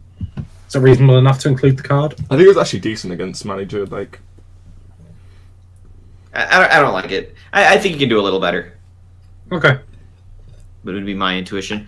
But every time I judge a player, you should consider that these players have put way more time and thought into all of these decisions than I ever will. And so there's a very good chance every time I say I disagree with something that I'm just wrong and that they're being way smarter than me. You should always have that mindset when you're listening to a caster talk about a high stakes pro level game.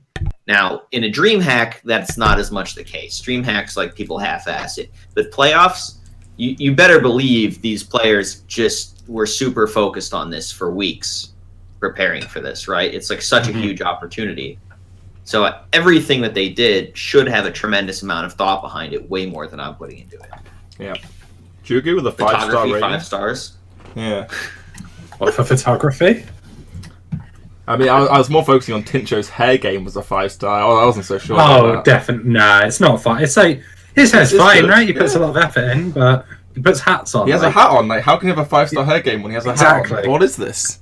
Exactly. Well, I think the ratings are just a meme. I think we should just not take any of them seriously. You think they didn't sit down and have a discussion about what to rate Tincho's hair game? No, they did, but they were just memeing the whole time. It's a meme discussion.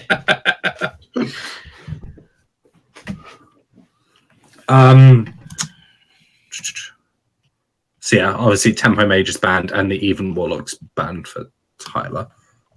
It's a shame. Tincho's Tempo Mage is odd. It runs Thalnos and Armani Berserker and only 1 Arcane Intellect. Which isn't the most common. You know, APX Void would yell at you for running more than Arcane Intellect. I've heard him say that before. Yeah, I really liked it. Very much the expert on that deck. So you need some damn good reasons to justify disagreeing with him, because holy shit, has he ever played way more of that deck than anyone else ever will. And he's not stupid either. That's a very smart man. Yeah. So Tincho has here Token Druid, Odd Rogue, and Zoo against Mali Druid, Death Hunter, and Quest Rogue. So Quest Rogue versus Zoo, I said before that this is generally slightly favorable for the Zoo. We saw the Quest Rogue win it the first time. Yep. This time around, the Quest Rogue's better equipped to win with backstabs in the list. The Zoo has a Blood Knight, which is going to be really nice. The backstabs really, really help this matchup early game, because it's like early game boards that snowball out of control, and they're just the backstab is insane against that. But of course, in any given game, the most important factor is the specifics of the draw. Note, Tyler kept a deckhand, a good tool for fighting for board in the early turns against Zoo, because you don't, you need that. Do you think he'll play on 1? Yeah, deckhand's coming down, right? Yeah.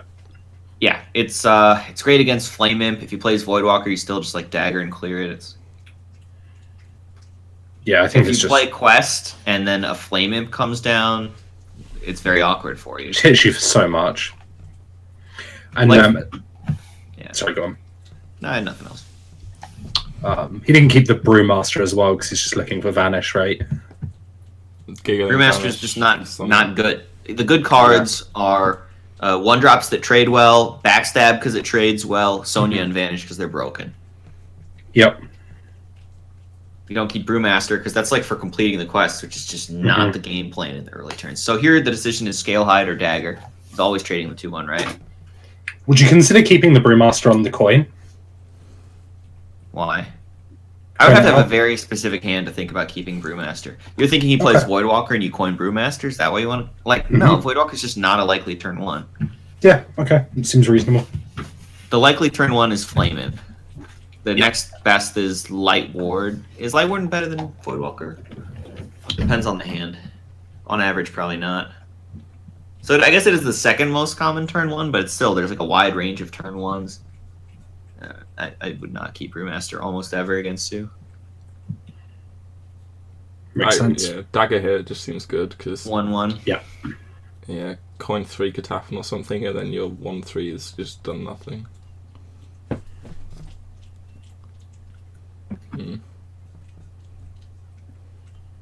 Quest Scalehide, kill the 1/2. Yeah, or Fan. Nope. There's no or. No, just say it. I would like to develop the quest. No, it's not about developing the quest. It's just this is the right play for board. Fan of Knives has a lot of potential to improve from this turn, whereas Quest Scalehide very clean, very good. What's to play next turn then if you're Quest Scale hiding? I don't care. I'll figure it out later. Yeah, I agree. I like this. The Scale Hide in theory heals you for a lot here if it gets traded as well, right? This is a really good Scalehide. This is what we want. Yeah. The Fan of Knives is always that good. The Scalehide rarely this good. If he trades on board, it sets up the Fan of Knives or the Dagger Punch, whichever happens to work out better with your draw. Yeah, they play a lot of 2-1s as well. Like sometimes Zoo just on like turn 5 just goes like 2-1, 2-1, 3-drop. The scale height on 2 was was good. a serious consideration for me. So the scale height on 3 is just a slam dunk, very easy, of course. Of course, I want this in play here. Yep. Coin chain gang, so you can go face.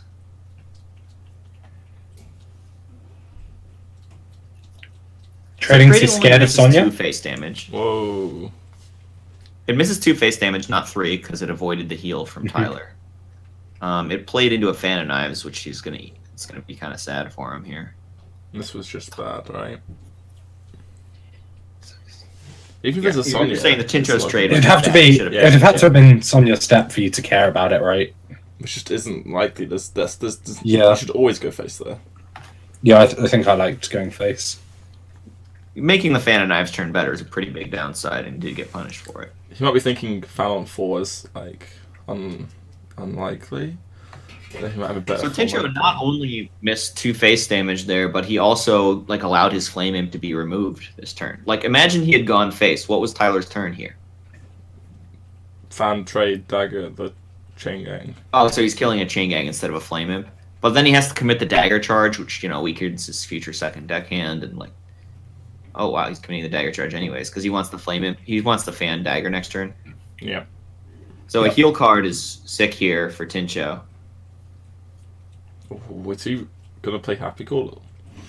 I guess he just need. What else are you gonna do? You're gonna tap? Yeah, tap for the heal card. Like there's 3 It's options. going into turn 5, so Happy Goal. Happy Goal is clearly better than Blood Knight because of the Blood Knight against Giggling on 5. yep. And Happy Goal is clearly better than Tap because it's another 3/3 in play where it can attack. I like it.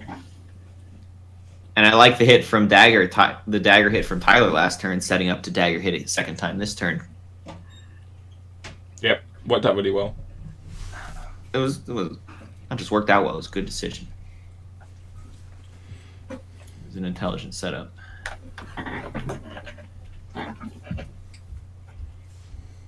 When I say something worked out well, a lot of times I'm insulting the player for making a bad decision that panned out well. So what you said was correct. Good decisions can work out well, right? Because there are punishes to a lot of good decisions. Yeah, but I don't usually mention it in that phrase. Sure. Why. Like, the board did nothing wrong. It's just how my speech patterns are. This turn is awkward. Yeah, I like this. Yeah, Lab Minstrel has to be, right? 2 mana, 3/2 is not that bad. This is one of the arguments for the card. It's really not bad. Ooh. He's thinking about stepping something. So, Giggling Brew, Giggle Step, 4 giggles and a vanish. Who cares about your Blood Knight when I'm just going to play all the giggles? I see a quest completed on Giggling Event. I mean, people joke about it being slow, but it's like, well, have you considered that every time you bounce it, you get 4 attacks worth of taunts? It's like, it slows me down, but it slows you down too. It's just good to quest on Giggling Inventor. That's like a priority target for me. It's also like when you have the preparation, it's crazy because like normally they're not going to full clear your board. So the last time you play the Giggling Inventor, you're probably going to have some attacks left over as well. Yeah, and this is why Quest Rogue, it's a little bit too good. It's not like the best deck necessarily, but it's like it's too okay in its bad matchups. Like Zoo is supposed to be its bad matchup, and it's just sitting here like, yeah, I'm about 55% or 45%, which is not bad when your good matchups are 80%, right? Like, yeah, it's disgusting.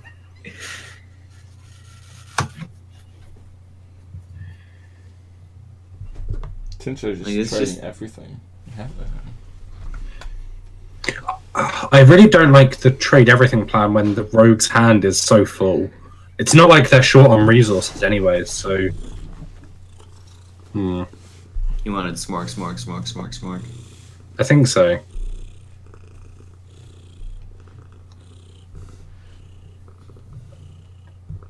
How low could he have put the Tyler there? 5 damage face plus... Wait, how much damage did you miss? Fungal and the 5, so like 7 damage, right? He missed 7, so he could have put Tyler to 8 to play towards the 1 of second Soulfire. versus playing for board. I mean, he didn't know Giggling Inventor was going to come, so it wasn't just the 1 of Second Soulfire, it was also Charge Outs. Yeah. Which is also a 1 of. So you can see why he played for board. He has no Life Drinkers and 1 Charger, so his deck's more reliant on smashing board damage. So it makes sense considering the particulars of Tincho's list that he But if we think about like the earlier trade as well, like with the Flame Imp, then it's just a lot of trading that compounds really quickly, right? Like if he hadn't traded there, maybe there's more arguments going face here as well. I love that point you're making there, Toast. When you get tricked into trading early on, then you get baited into more and more trading. It's like the early decision snowballs so much. The more face damage you push, the better it gets to push more face damage. You smork early, you smork more later, and it all just works out better. Every point counts from turn 1. Wow, 2 happy goals from hand this game. Yeah, I mean, this happens. You can't always Flame Imp into Kelisef into 3 into 4 into Fungal. Like, Really?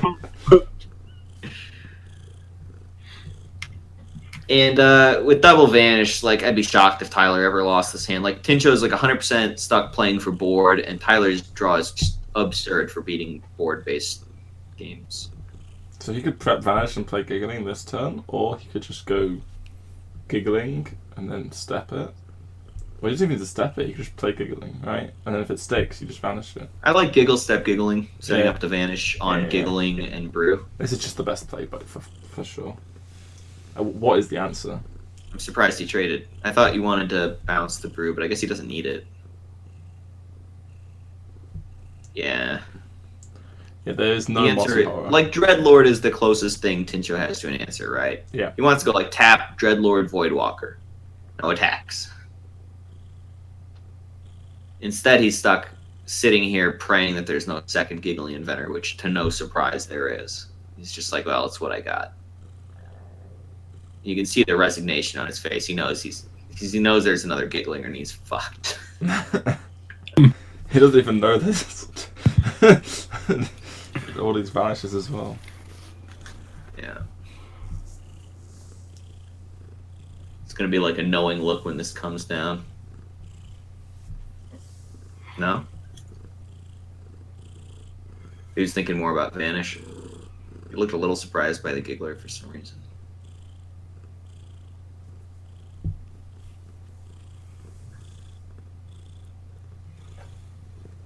Can we draw a heal card yet?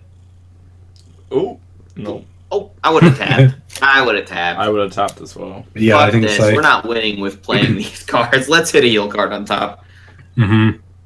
Tincho's a little tilted, I think. You know, it's a little bit checked out at this point, which is understandable, but suboptimal.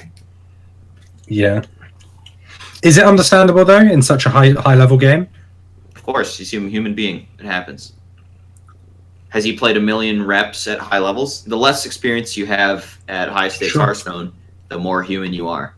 Sure, yeah. So how human are they? I'm pretty human. Okay. I wonder who's played the most high-stakes Hearthstone. So, how much are you valuing quantity over like value of high level? Like, is like a $200,000 game or whatever more than $20,000? I don't know what you're asking me. I don't understand. It's a dumb question. Don't worry. I'm not saying it's dumb. I'm saying I don't understand. Like, it was kind of vague to me. There's different ways that could have been interpreted. So I don't really know you, Toast. I recognize you from chat, and you've been saying a lot of smart things. So what can you tell me about yourself, or what do you know about Toast? Yeah, boy, you can tell them what you know about me. Toast was on the UK HGG team with us, finishing top 12. He's also, toasted well in the recent ESL Premiership events for the UK. Second place in the last 2, right? How many HCT points have you been getting lately? Never. I've nailed a top 100 this season. Hey, me too, buddy. Right. Woo! I got some points at Montreal actually, so I guess those. Well, you were on the whatever thing, right? So you were like top 8, but maybe there's no. I don't know. I was just asking how many that is roughly. Oh, at that point, it really wasn't like many. I think that season I had like, it was like 2 months. I think I had like 15 points, and that was enough to make the top 9 or whatever it was. For Right. UK, yeah. Yeah. Yeah. Toast also has the best photo from the I HGG do. voting. I do. That's Do the you only think you reason I got got in. votes for Disguised Toast fans? Maybe. They just get confused. They say toast. They're like, oh, I like toast. No, I'll link you with the photos delay, and you can see why I got votes. You gonna link it on Discord? Yeah, I'll link up Discord. I can't actually link to the photos, so I'm gonna have to link the tweet. That's good. I'll link it for my Twitch chat. You can do it in your channel too, Boar. Everybody can be included. Everybody sees it. Everybody sees it. Oh yeah, that's a winner. Yeah, that was a good. I knew you were smart. I could tell from the words you were saying. Oh, they can already see it. All right, nailed it. Didn't even have to do anything. Better not look at porn. That's gonna pop up too. No, you didn't know what Toast's wearing in that bath. Yeah, nothing was the answer. How long did that take you? I spent like 45 minutes toasting bread. Oh wow, that's very efficient. Yeah, you also had to buy the bread. You had to. Oh yeah. Buying the bread was. What about cleaning up after? There must have been like just okay. a toast So if we're factoring in everything, it's probably like I don't know, like 3 hours. Worth it though. It was a worthwhile outcome, I think.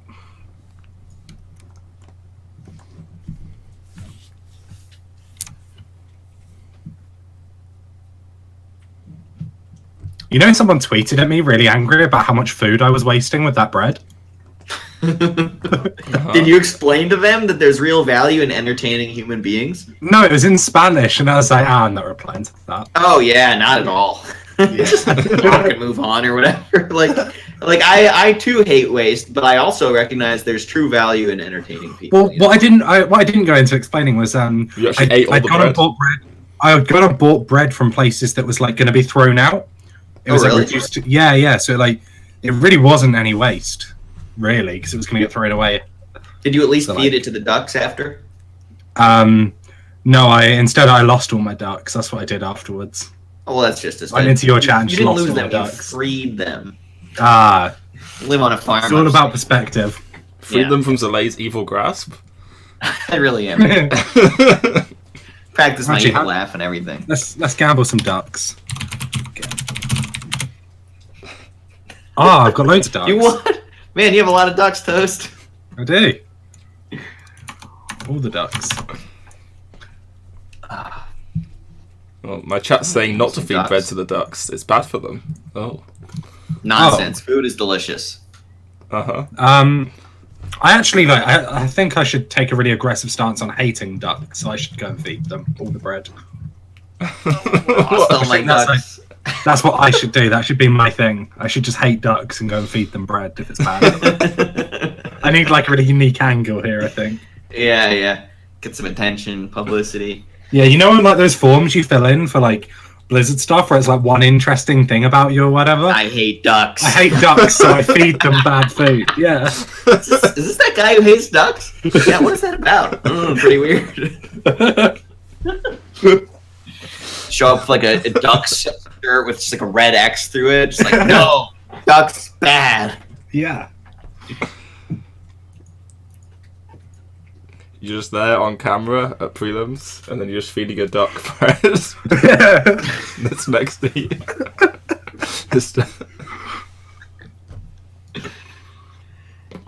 And then at one point they do like some backstage camera thing, and you're there like petting a duck really gently, and then you notice the camera and act embarrassed and like shove it away. I like how that went from throw the duck to just push it away. It's like throwing the duck against a wall. We don't want to harm the ducks here. No. We're good. Duck loving. We've got some Hearthstone. No ducks in these decks. Are there any duck cards? We got a mulligan. Best part of the game. Keeping Librarian and Flame Imp and... I think he's already Tincho's already mulliganed. He already mulliganed. Yeah. Fuck! I keep missing the best part of the game. I think we might have seen that one briefly, but that one was quick. I'm always tabbed out because I get so bored when they're talking. Mm-hmm. Yeah. I don't know. We got to see the mulligan from Tyler. He did it. He kept tracking MC Tech, like I said. Good boy. Tyler's smart. Always does the right thing. Always. Well, with an asterisk, you know. Ooh. See? Told you he's smart. Now, do you coin the Keliseth? I think so. So it contests the Flame Imp. It curves into tracking plus maybe 1 mana. And it allows the tracking to draw a Keliseth buffed card. But then you don't have coin. For like coin flanking or, you know, good coin things. Here's a question. If you coin Keliseth, does it disrupt your MC Tech on curve? So let's say you're tracking on 1, Keliseth on 2. Are you going to get MC Tech on 3? We're playing Spider Bomb or Egg on 3. Also, with the flanking strike, like it's kind of more incentive to just play MC Tech on 3, right? Because we're probably just going to flanking on 4 and kill a minion anyway. So it's like, and then we've got a 3/3 that's going to trade. So it's just less and less likely we're going to get that MC Tech going. This turn 1 for Tyler is really tough. I think turn 3 MC Tech on the coin happens a lot against Zeus. So that's like a huge factor in this decision from Tyler. Because he coined Keliseth on 1, the turn 3 MC Tech is way less likely to pan out. So he'll pick the egg for sure. Right? Because, actually, no, it still works out because Tincho had such a good draw. Nope, it didn't. Very often, Zoo goes 1 guy into 2 guys on 3. Like, turn 3 is often Fungal Happy Ghoul or Doubling Imp. So very often, from Tyler's perspective, he's going to see 2 guys and he's going to MC Tech. But not with this pan out. Unluckily for Tyler, Tincho's draw wasn't that good. I mean, developing the egg is still very good for Tyler. Just contesting the 2-1, right? It's yeah. Yeah, the Keliseth buff is super huge. Which goes back to the turn 1 he coined Keliseth so that the tracking would find a Keliseth buffed minion. Yep. And man, the egg gets better with Straw. Wow. Now we can get that extra. Holy moly, is that a big deal? Yeah, Tyler giving the nod, the head bob, like, yeah, I'm the best. You are, Tyler. I'm with you. You're a big fan of that, just asserting his dominance in the game. Yeah. No, I'm more just a big fan of the intelligent recognition of just how good this is for him. Mm-hmm. Which is weird. Tincho's going to double Soul Infusion the Fungal Mancer, right? Right? I hope so. I mean, what else are you doing that's good? You're going to Solarium? Yeah. Like, this Solarium's going to hit double Happy Ghoul Voodoo Doctor. Easy. That'd be the nuts. You should do that. Yeah. He just needs to know what cards are on top of his deck. He's going to double Soul Infusion and push 8. Tyler's down to 14. Tyler's going to Shaw and kill everything but the 3/3. He played 1 Soul. Oh, wait, that's not how that works. He's going to flanking and kill everything but the 3/3. So he's going to go Fungal and then Soul Infusion Fungal again? Spread out his threats to play around Hunter's Mark? I don't know. No. Bad. He's drunk. We have this Solarium card in our hand, which means we really want to spend our mana so we can... That was like the worst turn I've seen so far today. Not playing double Soul Infusion makes no sense to me. Yeah, I really liked the double Soul Infusion. I don't... Especially that because... very, very bad. And obviously so. I want to know what he was thinking when he didn't play that second Soul Infusion. Because I'm going to yell at him. Tincho, you're ruining my mood here, buddy. I was so happy with all the plays today. You're pissing me off now. Why isn't that bigger? It does play around this Hunter's Mark. I mean, because it hits a 5/4 instead of 6/6? Yeah. I didn't check. Is Tincho playing Leroy or Doomguards? He's playing 1 Doomguard. 1 Doomguard, double Dreadlord, okay. So Tyler's thinking, my obvious turn is Shaw, Hunter's Mark, 3/3 goes face, kill everything. The risk is he dies to Charger Soulfire.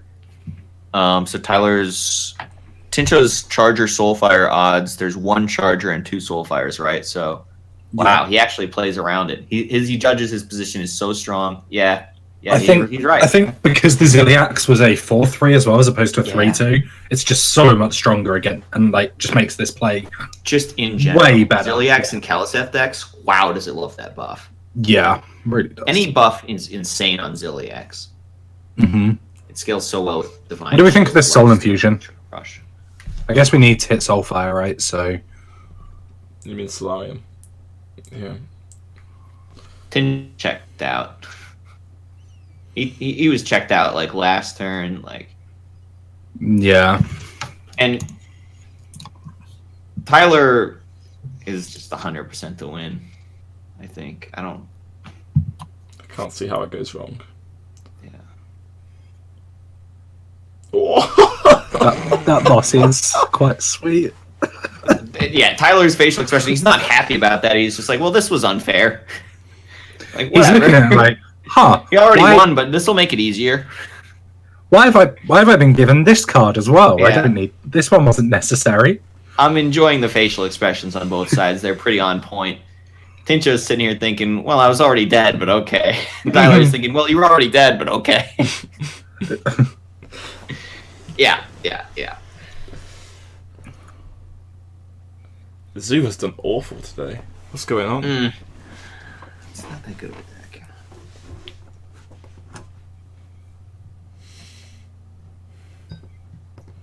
So it's just Druid left for Tyler. So Druid needs to high roll once against Odd Rogue, Token Druid, and Zoo. I mean, it's Hearthstone. Anything can happen.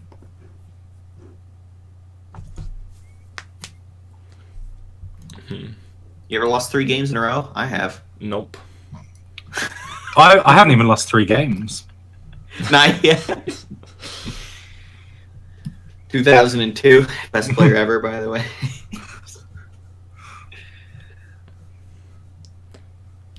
Yeah, I only lose my games in streaks of 10 and above. Mm-hmm. Never 3 in a row. I mean, that doesn't include the 3 in a row, but whatever. No. So Tyler has Faceless Manipulator and the Lich King. Super greedy list. Somewhere around so, 6 losses. That's was where it Katie who was playing something similar to this? I might be wrong, but I've Casey seen had this. Faceless, yeah. Yeah. Yeah, Casey was playing this in the most recent tour stop. Singapore, I think it was. Yeah. Okay, so what's the Faceless do? It's good against big minions on the other side, right? So stuff like it's good in the mirror. It's good against Hunter, mayy. Yeah, It's on an the extra cubes, right? cube. It's really good on cubes. Yeah, you can copy like a cube, a goose, a Lich King. Faceless is going to be a bad tech against this Zoo deck. On But- twig turns, it's an extra floop, potentially. Or just an extra rally. Yeah, it's an extra. Oh, I see what you're goose. saying, an extra It's flip, just yeah. a greedy late game tech, right? Bad against aggro, good against other stuff. Yeah. Mhm. He keeps the doubling imp because it's on the left side of his hand. So if he finds a soul infusion, it's lit. I'm into that. Yeah. Check the Librarian, which is a little bit worse going second, but if the Druid Hero powers on 2, they're not playing Wild Growth, and I guess you just don't want to miss your 1, right? I think you just always keep Librarian no matter what. Yeah. I don't know if there's a hand I'll ever mulligan it. As Zoo, anyways. Yeah, I it could see is with, just like, insanely Control good. Warlock, but it's like, all right, well, on average, it's even though it gets farmed by a hero power here, it's great if the opponent has Wild Growth, and if the opponent doesn't have Wild Growth, Then they don't have Wild yeah. Growth, and you're happy about that. Yeah. When they don't have Wild Growth, the Librarian was still better than the average card he would get for mulliganing for. Like he would have Yeah, the but high roll. it was better than nothing, right? Yeah, which is most of what that Mhm. mulligan card would have been. And like the upside of damaging yourself for Happy Ghoul draws, very significant. Interesting turn here. Dude. What the heck do? You just did the doubling imp or? So this makes Happy Ghoul draws worse? Yeah, I was going to ask this question too. Do you heal not your face? You don't want to heal your face. You don't? There's no reason to be on 30 in this matchup, right? I don't think so. Your curve is Well, set out, right? 3 into coin 5 into 5, probably. there's a tiny reason, which is that he has neither Happy Ghoul nor a heal card. So, what are the chances that he actually needs to take damage for the like runner Happy Ghoul heal card? Pretty low. Okay. Alternatively, what game against a druid are you winning where healing this 2 at this point was sort of the break point? Like, are you losing by 2 where you would have won if you had that 2? How often is that happening? I 100% agree with you. I think it's a small decision, and what he did is probably better. But it's like, either way, it's very unlikely to matter. Mm-hmm. Yeah, it's definitely unlikely to matter. But I mean, in theory, like, one is always correct, right? So if you just know which one is correct in game context, then you're just going to consistently make technically correct decisions. And in one of your series, at some point, it's going to matter, right? It requires a tremendous amount of experience to accurately figure that out, or a tremendous amount of analysis. Like, that is because, I mean, it's a math problem, which I haven't done, and I doubt he has, but, you know, he probably knows better than me, I would think. Yeah. I mean, you're right. It is probably a math problem. What about this fungal positioning? Was this right? I think I wanted the 1-3 in the middle. Yeah, I think I did too. Me too. The middle one is the one you're most confident you want to fungal, right? And I think that's the 1-3 because it's the low attack, high health, which is good with +2. Yeah, I'm not a big fan of this one.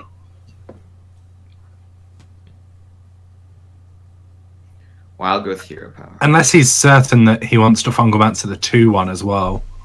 But then you've still just limited your options, right? No, we gained the option to do 2-1 and 2-2 instead of 2-1 and 1-3. Yeah, but if you're always wanting to do the Void Walker, well, true, you're not always wanting to do that. His positioning was that. good if he's most confident about buffing the Voodoo Doctor rather than the Void Walker. It's another very small decision that usually doesn't matter, but when it does matter, it's a huge deal, and you're going to be super pleased with yourself if you get it right. So, like, yeah. So Plague versus Swipe is the consideration this turn? It's just Plague into Malfurion into double swipe, right? I think so, yes. You convinced me. Swipe Hero Power is not the worst. Swipe Hero Power. I think No, that's really stupid with a Plague in hand. Yeah, I think the Plague is just too good here, because it's like... There's no way you swipe over. There's no answer against it, right? That's the thing. I think there's no hand where I swipe over Plague this turn. If I have Plague and swipe, I'm always going to Plague first. Yeah. Prove me wrong. I could easily be wrong. I don't know why, though. No, I agree with the Plague. It's just that is the consideration. Well, I was just thinking. You could go swipe it to Malfurion, and then he's going to be wide again, right? And then you can Plague on 8. Yeah. But, like, the Plague's so good now. There's a 2-1 and a 1-2. You're not getting much better than this. Yeah, and there's 2 health minions as well, which get set up for swipe. It's impossible with the current Zoo hand to make a weaker board than this against Plague. Yep. The minions don't get smaller than that. This Dreadlord is going to really help, though. Like, 3 of these are dead. Dreadlord's a bit of a Death Knight. It's like recurring advantage turn after turn. Like Kaliseth, like all those other. That feeds into, if you're expecting a Dreadlord to come down this turn, that feeds into a Malfurion into double swipe, right? That makes sense. Because you're going to swipe the Dreadlord once, and then you're going to swipe another minion and probably just clean up most of the board.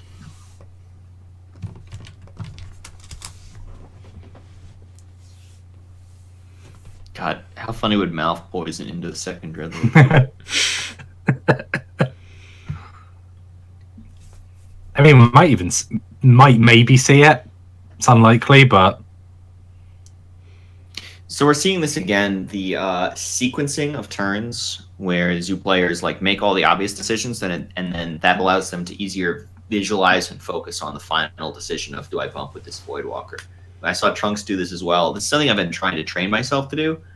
Less so because, well, partly because Hearthstone's gotten more complicated, and so I have more need to simplify things for my brain.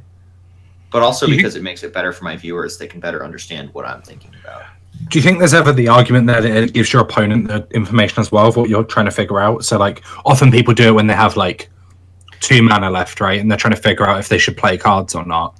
That is the counter argument. But in this circumstance, it's totally fine to give your opponent the information that you're thinking about this trade. Like, yeah, trades, I agree, as always, because that information is just available anyway, right? Right. Now, giving your opponent information that you're thinking about how to spend your mana is when you get into trouble, because then they start getting hand reads based on what you're thinking about. But you can also like next level and introduce some bluffs into your thinking to balance your range or whatever. Yeah. Range, I think, is like a really interesting concept that's not really been explored much in Hearthstone. Or isn't talked about that much anyway. Yeah. Alright, so I want to play a Dreadlord would be my first instinct, and probably a Voodoo Doctor and make some attacks. We actually don't have to play the Dreadlord.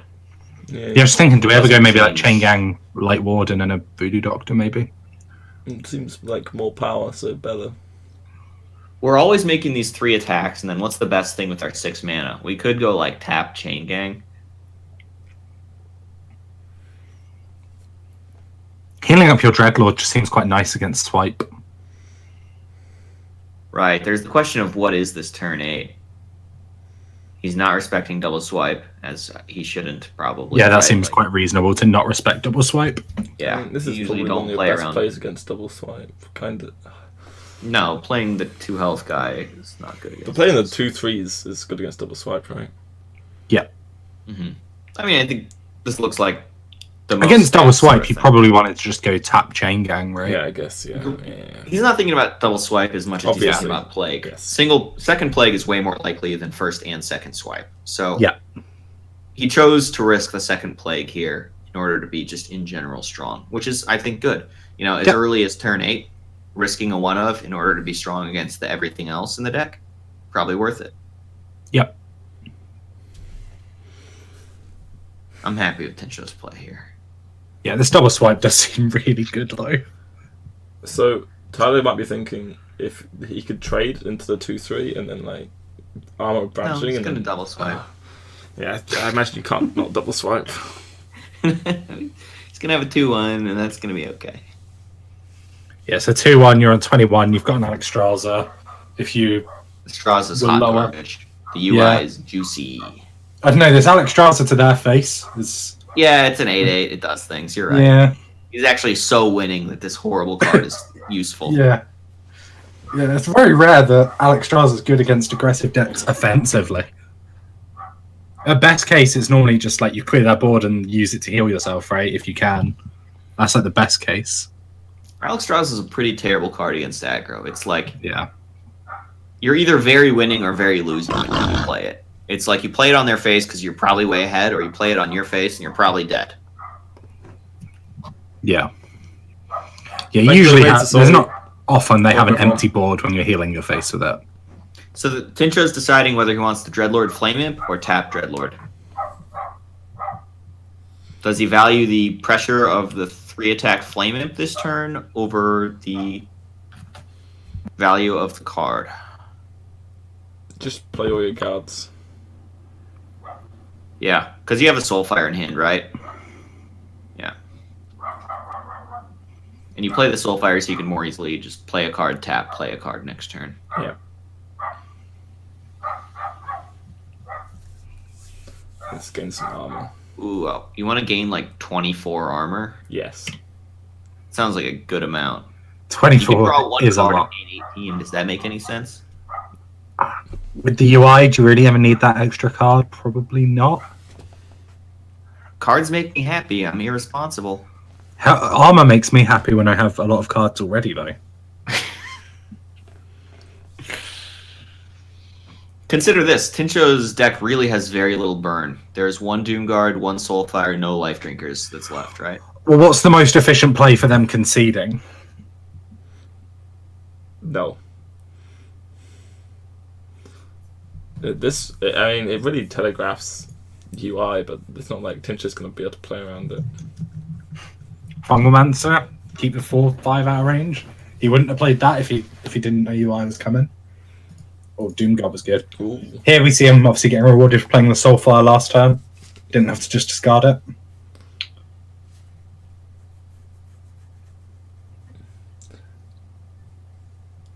Yeah, so UI's the 4/5, and there's 8 power on board. He's on 18. No way of dying there. Yep. Really glad he gained that extra armor with Brain. Oh wait, he only played. He only played 1, yeah. He said he attacked the 2/1, which I thought was... That's kind of interesting. Yeah. He was hedging around not drawing the second spreading plague because he's used plague double swipe. So his last AoE tool is one plague, right? There's no Starfall? Yeah. There is a Starfall.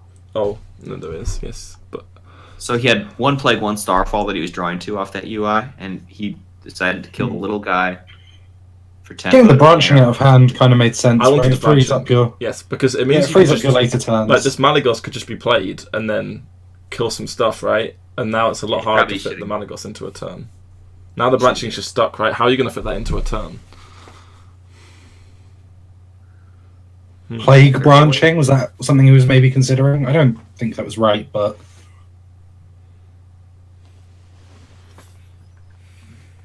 yeah, I mean, it is one of those things where he's super winning, and it's like tough to figure out which way is more winning.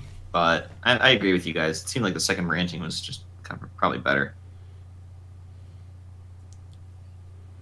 Like all that extra armor gives you the flexibility to use Nourish for draw to find the Starfall, for instance, rather than face tanking it 2-1. He goes for one extra power on board instead of buffing his next draw. I can see that. What's the next draw buff that's actually useful? Yeah, there's over getting the one power on board. And he really wants the Druid to fall over dead this turn, please. I thought that's actually pretty cool. Yeah, I like it. Yeah. I like it by Tenchu. So I'm sweating all of a sudden. We could faceless this Doom Guard. Is there anything interesting we could do with that? Yeah, faceless it. That's interesting. Oh, I like that one. I thought of it sounds myself. like a good idea. Yeah. You're welcome for that.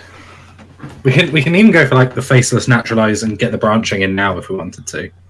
That seems quite reasonable. Branching, Spellstone, faceless. Don't into that, right? Do we into that? I don't want to give my opponent cards. Oh, because you want a Moonfire as well, sure. Yeah, that makes sense. Well, you want to get the Nat off before he Calisets. Or you want to just never get the Nat off. Yeah. I like this. Easy game. Yeah, I mean, it looked like he was sweating, but he never loses this. Never, ever. He's just obviously wanting to make sure he doesn't. I don't think this game's over. You don't? You think Zoo's in it? It's unlikely, but like, what's Tyler's hand doing? Probably like a 4-12. Yeah, exactly. And he's out of swipes. He's used both swipes. He just used Moonfire, right? Like he's got a Starfall, right? No, he's used both Moonfires, right? I killed the 2-1 earlier, I'm pretty sure. Yeah, so the Goose is a very 4-12. It's Starfall's hard. Yeah. Okay, what about if he does an 8-8 that heals himself for 5? Yeah, he's got to play Alex instead of Mali, right? Because it hits harder. Yeah, because Tincho's not trading 8 damage into a minion. Yeah. No, it seems like an I don't want to naturalize. I like this 8-8 gain 5, trade the 5-5. Do we need to trade the 5-5? Can we push the... I think we do. But the problem with Smork is what's your follow-up? Yeah, exactly. Exactly. Right? You just don't have it, so... I think we're committed to defense. Which is fine, because the Zoo runs out of resources now. Yeah. Plays 2 cards, you have an 8-8 Does on he the still board. have Solarium? I think he does this game. He played it in the last game, not this one. I think so.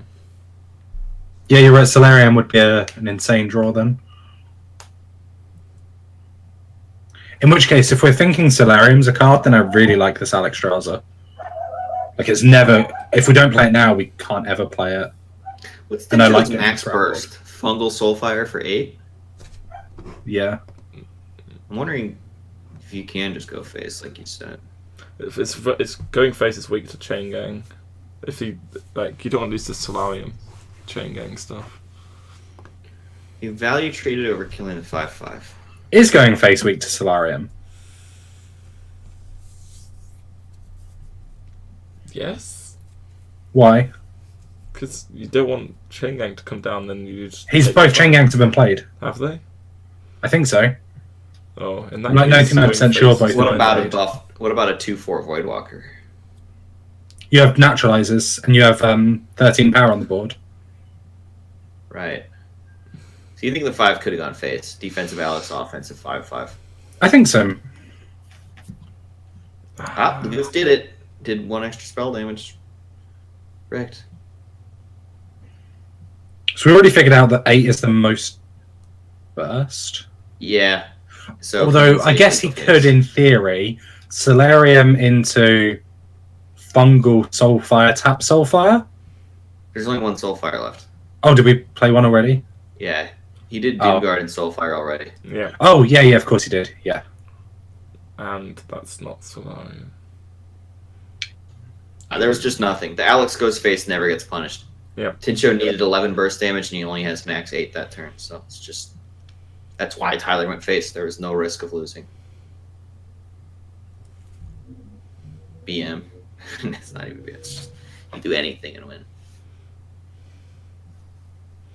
Wow, 3-0 Zoo with Druid, Hunter, and Quest Rogue. Zoo sucks. It really benefits on ladder from people not knowing whether it's Zoo or even lock. Yeah. And even on ladder, it's not that great. Yeah, it benefits from people sucking on ladder as well.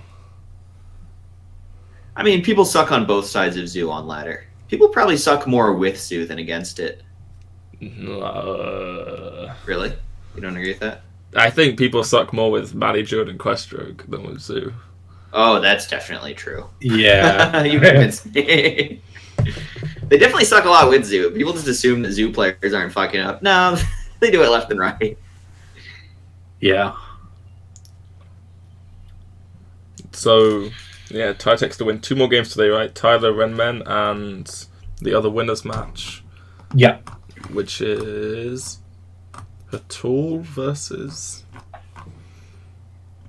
Who was the other winner? Who beat Language Hacker? Blood Trail. Yeah, there we go then. Didn't love this series. No, it was. No, it wasn't. It wasn't the The cleanest. Trunk series was a lot better. Yeah. Yeah, just Zoo games are never. I don't know. They're not the greatest. Not many decisions. Yeah. There's a lot of turns where the game. There were quite a lot of decisions against Quest Rogue with the Zoo, and we didn't agree with basically all of them. Yeah. Definitely drew away percentage against Quest Rogue, but yeah, it was hardly relevant in the outcome, I think. But still. Yeah, but bad. I care more about whether the decision was good or bad than how it affected the outcome. Yeah. Yeah, we're not a results oriented group. That's not how it works.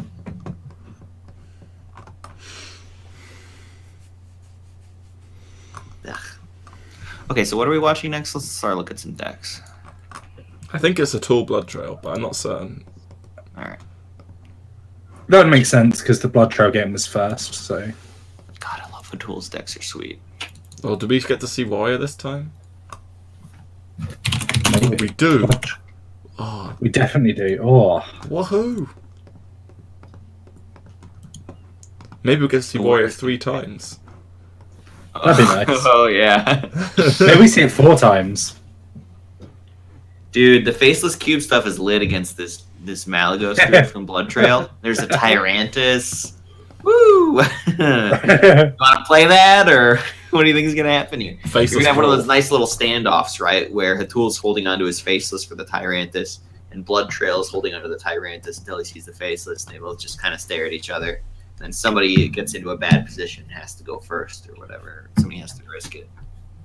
Do you think there's ever merit to trying to stare at your opponent when you're sat opposite them? There's Yeah. the computers in the way, so you can't really see them too well. I think on this setup you I can. think you can, yeah. Oh, really? They Yeah, deliberately normally did there's that. computers in the way, you're right, but I think the computers are stat lower down here.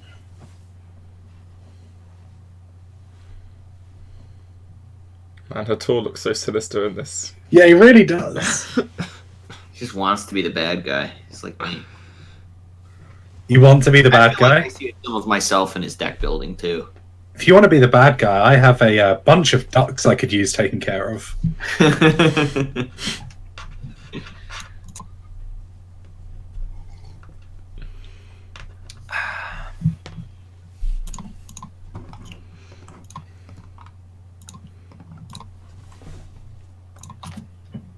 So, generally characterizing the lineups, Hatool's sort of a control lineup. Yep. And Blood Trail's sort of an anti-control lineup. Yep. So we're thinking Blood Trail's got the lineup edge based on rock, paper, scissors. But Or meta read, whatever you want to call it. yeah, Hatul has the Yeah, techs. Yeah, like you were saying earlier, where he's sort of teched for matchups where these decks are going to be left up with threat-dense decks and things. That's what he's done. In his anti-aggro deck, he's just put a threats in. So what do you think each player is banning? The Odd Warrior's banned again. What? Why? Oh, everyone's boring. How do you not want to play against that? I thought he would ban the big druids. Yeah, Big druids favoured against even and Mali druid. I actually wonder if people are throwing away percentage here because they don't know what they're playing against. You have Which is time like to practice. great deck It's building choice playoffs. by Hatul. No, right? you see the decks in advance, right? Oh Like, yeah. Why don't you just practice a bunch of games against the Warrior and be like, yeah, let's go. Yeah. I wonder if Blood Trail practiced against like so he obviously practiced for Language Hacker's lineup. I wonder if he then practiced for who was Hatul against? Trunks. Trunks, of course it was. I wonder if he then also just assumed Trunks would win and only prepped against Trunks, No way. which would be a mistake. I could see myself doing that, but I don't know. Like, I don't know if I've ever played in a tournament as important as playoffs. I don't think It's not. It's champs, right? It's not just playoffs. It's like one step whatever further. this thing's called. Yeah. You're right, champs. Yeah, I've played every playoffs and never champs. God, I suck at playoffs. My favorite is where like you can obviously see the bracket when like for NA or whatever, and you just see Zalay like 4-3, and then like 30 minutes later, just see Zalay has started streaming Hearthstone. I always love that. Makes me laugh. Efficient use of time though. Yeah. Well, there goes that day.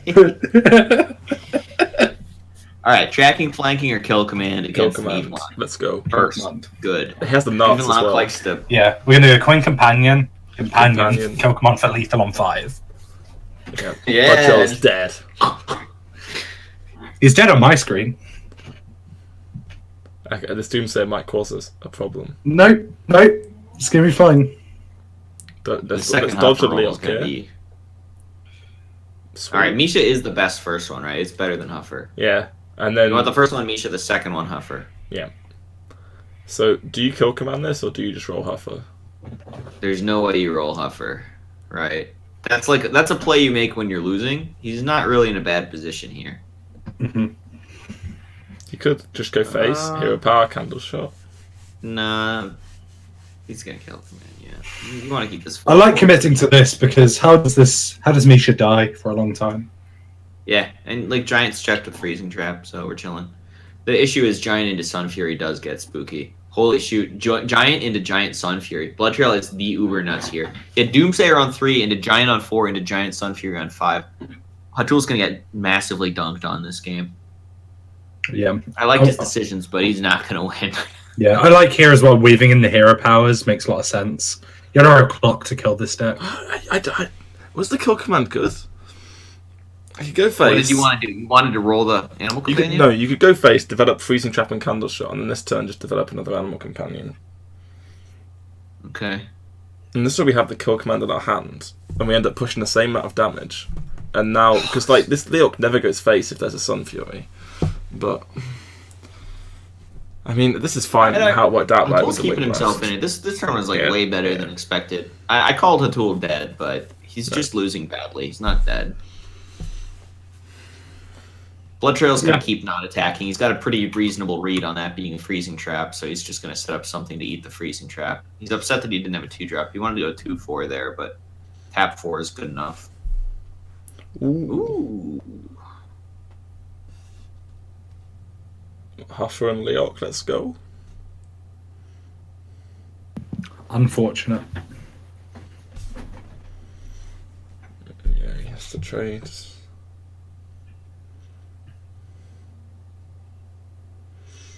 So Volgar Spellstone. Yeah, seems Yeah. good, right? What do you want the freezing trap to hit? Probably a Shroom Brewer, right?